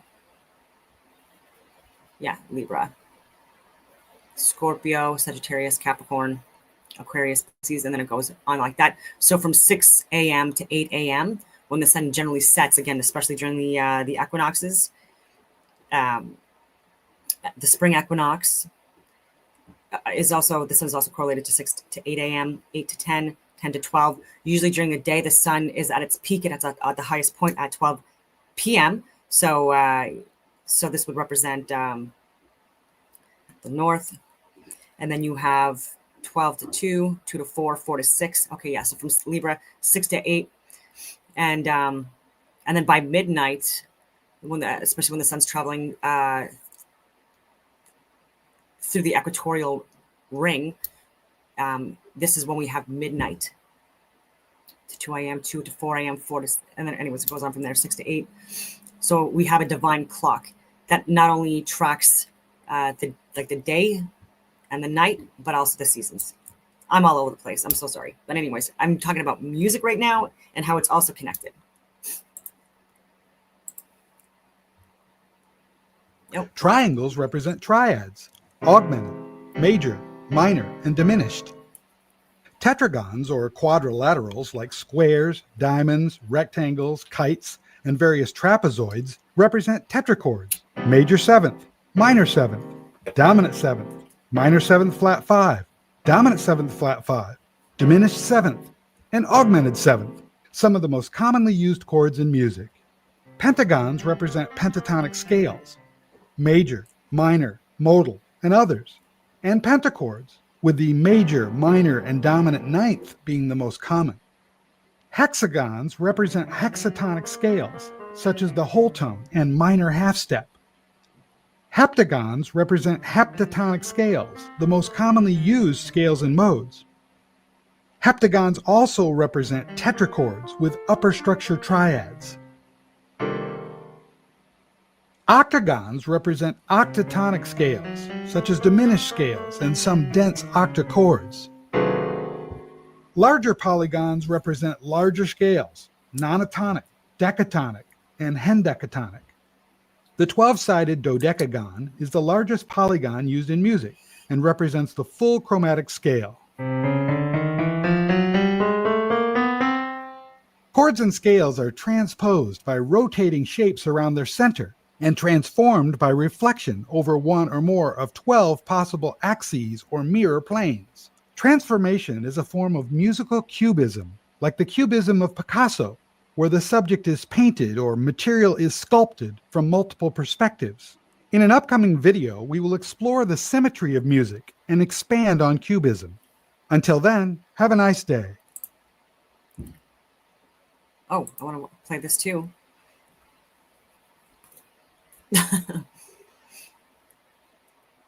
Some call these frequencies the holy tones. Others refer to these distinctive sounds by their proper name, the solfeggio frequencies. At the heart of solfeggio frequencies is the belief that the vibrational signature of certain sounds, ranging from 174 Hz to 963 Hz, can highly impact our mental, physical, and spiritual health. So let's take a closer look at this mysterious phenomenon.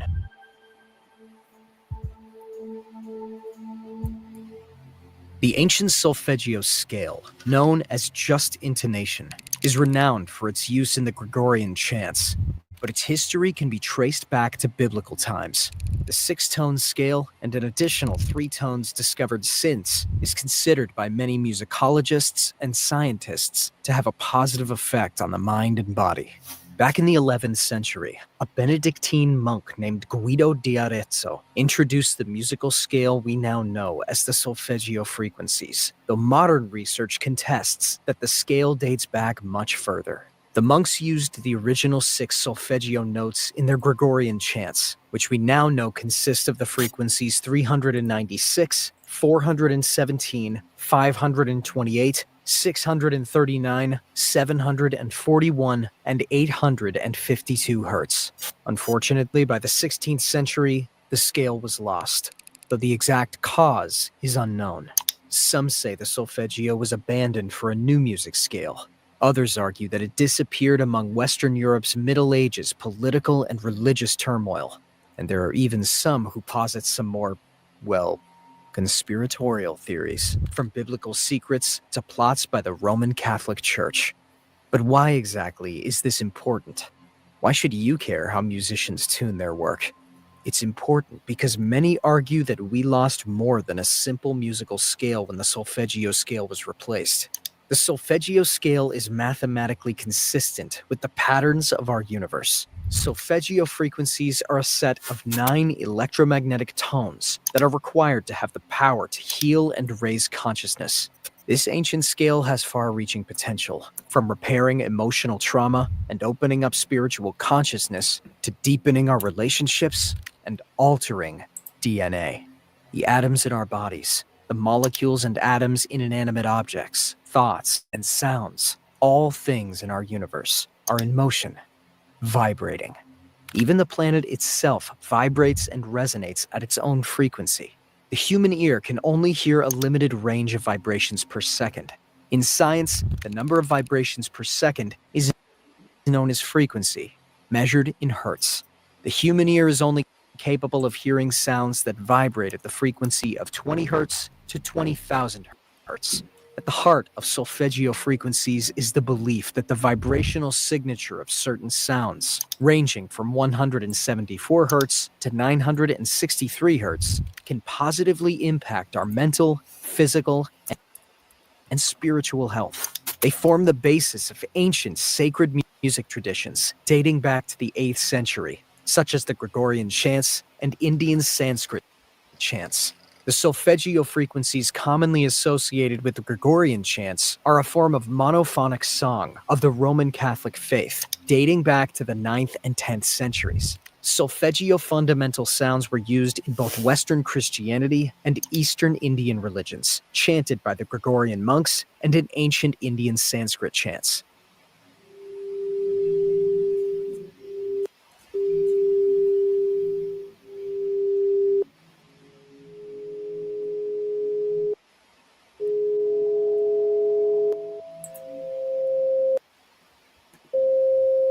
Physician and researcher Dr. Joseph Puleo rediscovered solfeggio frequencies in the 1970s, bringing their benefits back into public awareness. In his research, he used mathematical numeral reduction to identify 6 measurable tones that bring the body back into balance and aid in healing. Dr. Joseph Puleo was inspired to use Pythagorean math to examine the Book of Numbers in the Old Testament Bible. He discovered that when looked at through the Pythagorean method of number reduction, the Old Testament's Book of Numbers contained a repeating pattern. Pythagoras was an ancient Greek mathematician. He's most famous for his Pythagorean theorem, which explains the relation between sides of a right triangle using the equation a squared plus b squared equals c squared.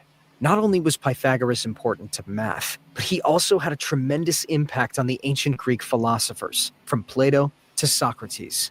The Pythagorean method used by Dr. Puleo requires one to add all of the digits of a larger number together. For instance, the number 18 would become 9. If the result is still a multi-digit number, the process is repeated.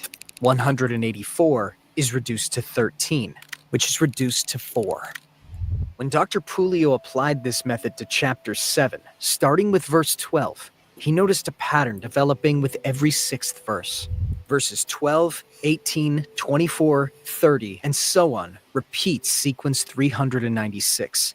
Verse 13, 19, 25, 31, and so on repeated 417. 396 and 417 are the first 2 frequencies in the solfeggio, and Dr. Puleo uncovered a further 3 frequencies by repeating this process, which now forms an extension to the scale. So in the modern day, we have the original ancient 6 frequencies and a further modern 3. Dr. Puleo unearthed 3 new frequencies in the scale during his research. 174 Hz, associated with pain reduction and anesthetic properties. 285 Hz, associated with cellular repair, body regeneration, and better immunity. 963 Hz, associated with spiritually awakening and connecting to the oneness of the universe. If we continue to apply the Pythagorean method to the solfeggio frequencies, we find that each of them adds up to 3, 6, or 9. And there are 2 frequencies in the original scale that include the numbers 3, 6, and 9. These solfeggio frequencies were believed to profoundly affect the conscious and subconscious mind in order to stimulate, Just like Tesla said. healing and promote vitality.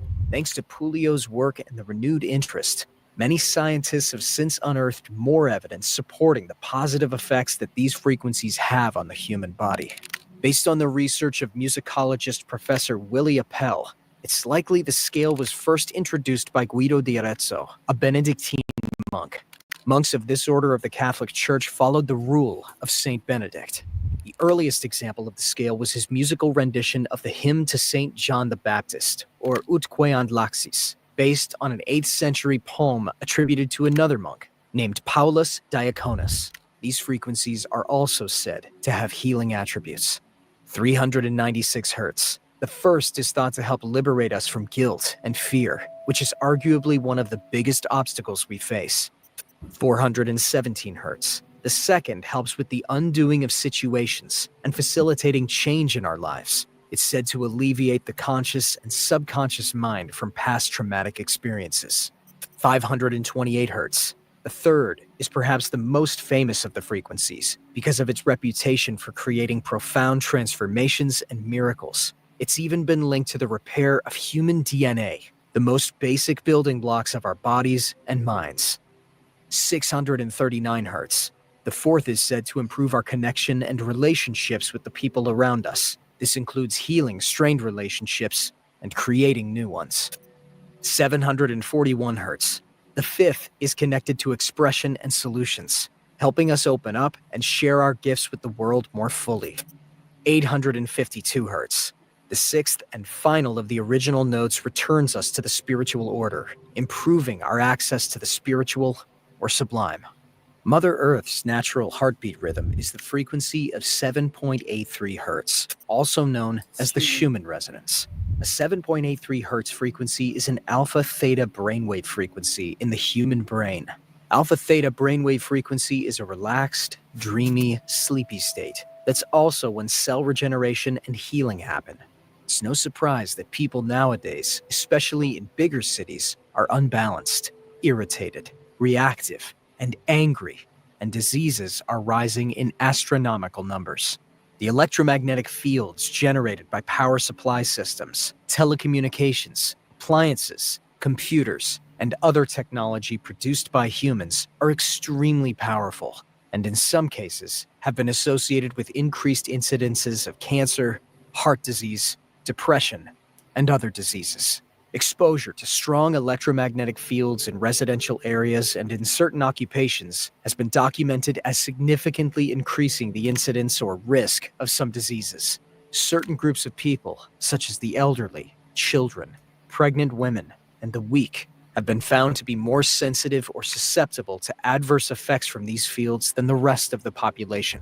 The solfeggio frequencies have positive effects because they resonate in harmony with the Schumann resonance of 8 hertz. Musically speaking, the frequencies are derived by beginning at 8 hertz and working up the musical scale octave until the C note is vibrating at the 256 hertz frequency, and the A note is vibrating at 432 hertz. When music is tuned to harmonize with this frequency, it's known as scientific tuning. It's been proven by scientific experiments that by tuning into 7.83 hertz, the planet's own magnetic frequency, people experience benefits like enhanced learning, memory, body rejuvenation, balance, improved stress tolerance, anti-jet lag, anti-mind control, and grounding. On the other hand, Not a globe. Still very interesting. I do want to share a bit of sonoluminescence since I'm sharing a lot anyway. Let's see this one. Maybe.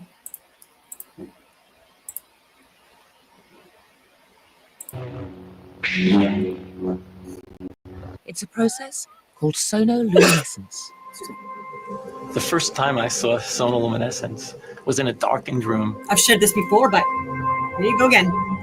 I was transfixed to look at this spherical flask of fluid. And you look into the center, and in the center see a glowing blue-purple light, which could be seen with the unaided eye. It looked like a star in the heavens.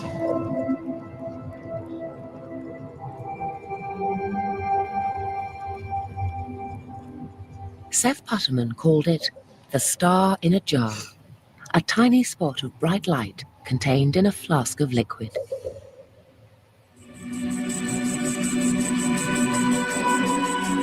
This star in a jar is made when a sound wave is passed through a small bubble inside a flask of liquid. And this sound wave makes the bubble do something remarkable. First it expands, then it collapses. And this collapse happens so violently that vapor molecules trapped inside the bubble slam together and heat up so much that the bubble gives off an incredible burst of heat and light, several thousand times a second, giving the appearance of a star.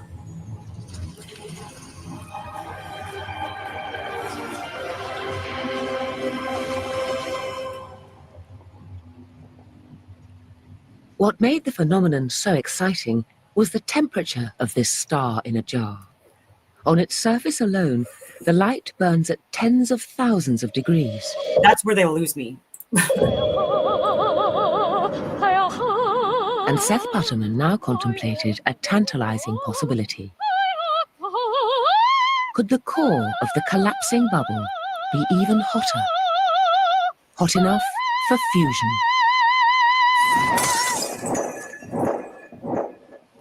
Yes, but not One that. of the mysteries of sonoluminescence is to determine exactly how hot the interior of the bubble gets.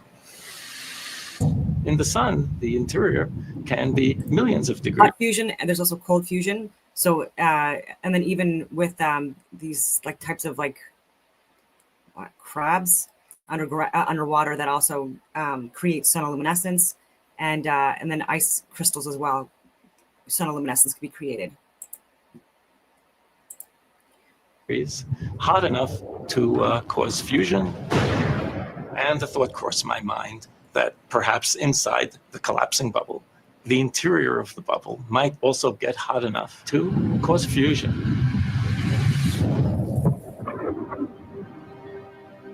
If so, this would be something truly amazing. By simply bombarding tiny bubbles with sound waves, temperatures of over 10 million degrees would be created. And nuclear fusion, the same reaction that powers the sun, would be happening almost effortlessly here. So when they talk about anything nuclear, I believe that this involves magnetism, radiation, and further reinforces my theories. Anyway, oh, it's over. Okay, so I'm going to carry on with the other video.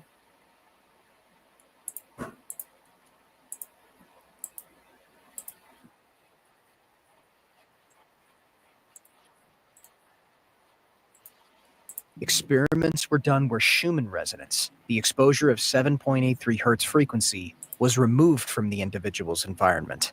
The subjects reported migraine headaches, emotional distress, and other health problems.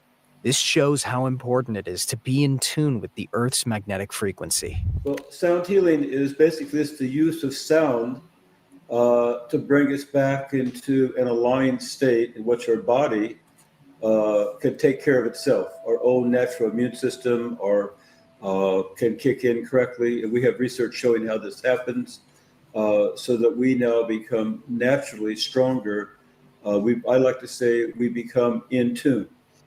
Well, you could do either way depending upon your delta frequency tuning fork.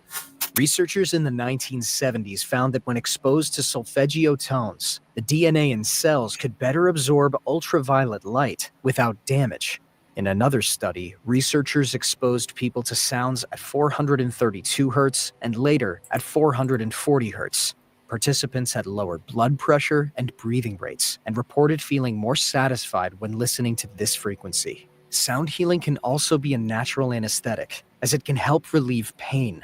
One study found that sounds at 432 Hz are beneficial in reducing dental anxiety and relieving pain during dental surgery.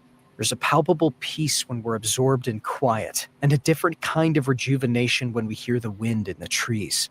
There's a cacophony first, with the woodwinds and strings, horns and timpani making quite a ruckus. But when they tune their instruments precisely, the sound that washes over you like a wave can bring peace and excitement that surpasses some of the most invigorating practices on Earth, like skydiving or dropping 45 feet into a hidden cave. The body works in much the same way. If a single instrument plays its own tune and is not in harmony with the rest of the body, disease is more likely to happen. As sound therapist Dr. John Beaulieu, ND, PhD, explains, according to Dr. Leonard Horowitz, there's only one number in the entire numbering system, whereby the electromagnetic color spectrum is the same as the sound system. That one number is 528. In 2018, Akimoto and Yamaguchi conducted a study to examine the effect of 528 Hz music on the endocrine system and the autonomic nervous system using objective and subjective measures based on salivary biomarkers, electrocardiogram, and a mood state questionnaire. 9 healthy participants, 1 man and 8 women, aged 26 to 37 years, listened to 528 Hz and standard 440 Hz music on separate days. Investigators measured salivary biomarkers of stress, cortisol, chromogranin A, and oxytocin before and after exposure to music, and continuously recorded the activity of the autonomic nervous system.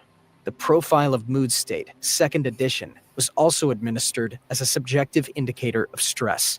In the 528 Hz condition, mean cortisol levels significantly decreased. Chromogranin A tended to decrease, and oxytocin significantly increased after music exposure. However, no significant change was observed in any salivary biomarkers in the 440 Hz condition. The ratio of low-frequency to high-frequency autonomic nervous system activity significantly decreased after exposure to both types of music. The coefficient of variation of RR intervals also significantly decreased, but only after exposure to 528 Hz music. Tension, anxiety, and total mood disturbance scores were significantly reduced after exposure to 528 Hz music, while there was no significant difference following 440 Hz music. These results suggest that the influence of music on the autonomic nervous system and endocrine system varies depending on the frequency of the music, and furthermore, that 528 Hz music has an especially strong stress-reducing effect, even following only 5 minutes of exposure. Researchers found that stress levels were reduced following 5 minutes of exposure to 528 Hz music, whereas this was not the case for 440 Hz music. They also found that mean levels of cortisol decreased and mean levels of oxytocin increased after listening to 528 Hz music. This study also proves that music and sound can be used to heal PTSD by its observation of solfeggio frequencies on the nervous system. The next frequency, 285 Hz, goes even further in its treatment of the body. 285 Hz is associated with cellular repair, helping the body's tissue and organs to regenerate. Cell repair is also useful to the skin, assisting in the healing of burns, lacerations, and other damage. This cellular repair is innately linked to the immune system, where the health of B and T cells is vitally important for fighting off viruses and diseases. The 285 Hz tone improves our health and overall well-being through the rejuvenation of the body. The knock-on effect is better immunity, higher energy levels, and all-around better well-being. The lowest tone, 174 Hz, also affects us on the lowest plane, namely that of our physical body and energy. It's noted as a natural anesthetic, relieving pain both physically and energetically, while giving our organs a greater sense of security and comfort. The last of the solfeggio frequencies is 963 Hz, which takes us to the highest plane of consciousness. This frequency connects us with the perfection of the universe, allowing us to tap into the oneness that permeates everything that is and will be. This frequency relates to the crown chakra, which is also linked to the pineal gland, which is the central nervous system. Through this, we can access high-level intuition, telepathy, psychic vision, and an intimate connection with God. The original 6 solfeggio frequencies and their said benefits are 396 Hz, associated with liberating guilt and fear; 417 Hz, associated with undoing situations and facilitating change; 528 Hz, associated with transformation and miracles, DNA repair; 639 Hz, associated with connecting and relationships; 741 Hz, associated with expression and solutions; 852 Hz, associated with returning to spiritual order. So musical frequency is simply another form of vibration. We know that music affects the mind and body. Indeed, that is why music has always been a fundamental part of human existence. From early tribal drumming to modern complex orchestral compositions, the music reflects and resonates with life and promotes well-being. There are certain frequencies within the music that have specific effects on the mind, and subsequently, the body. This is why many music therapy and healing programs are available in modern society. It's no coincidence that the Benedictine monks of the 11th century tuned their chants to the solfeggio scale. These were their prayers to a higher power, and they chose tones that resonated with their spiritual energy. The solfeggio scale has the ability to influence and transform well-being. It can help reduce emotional and physical ills and create a deeper spiritual connection with the universe. Sound healing helps to clear energetic blockages and thus facilitates healing on a physical and mental level. Some of the benefits of sound therapy include lower stress levels, fewer mood swings, lower blood pressure, lower cholesterol, and improved sleep.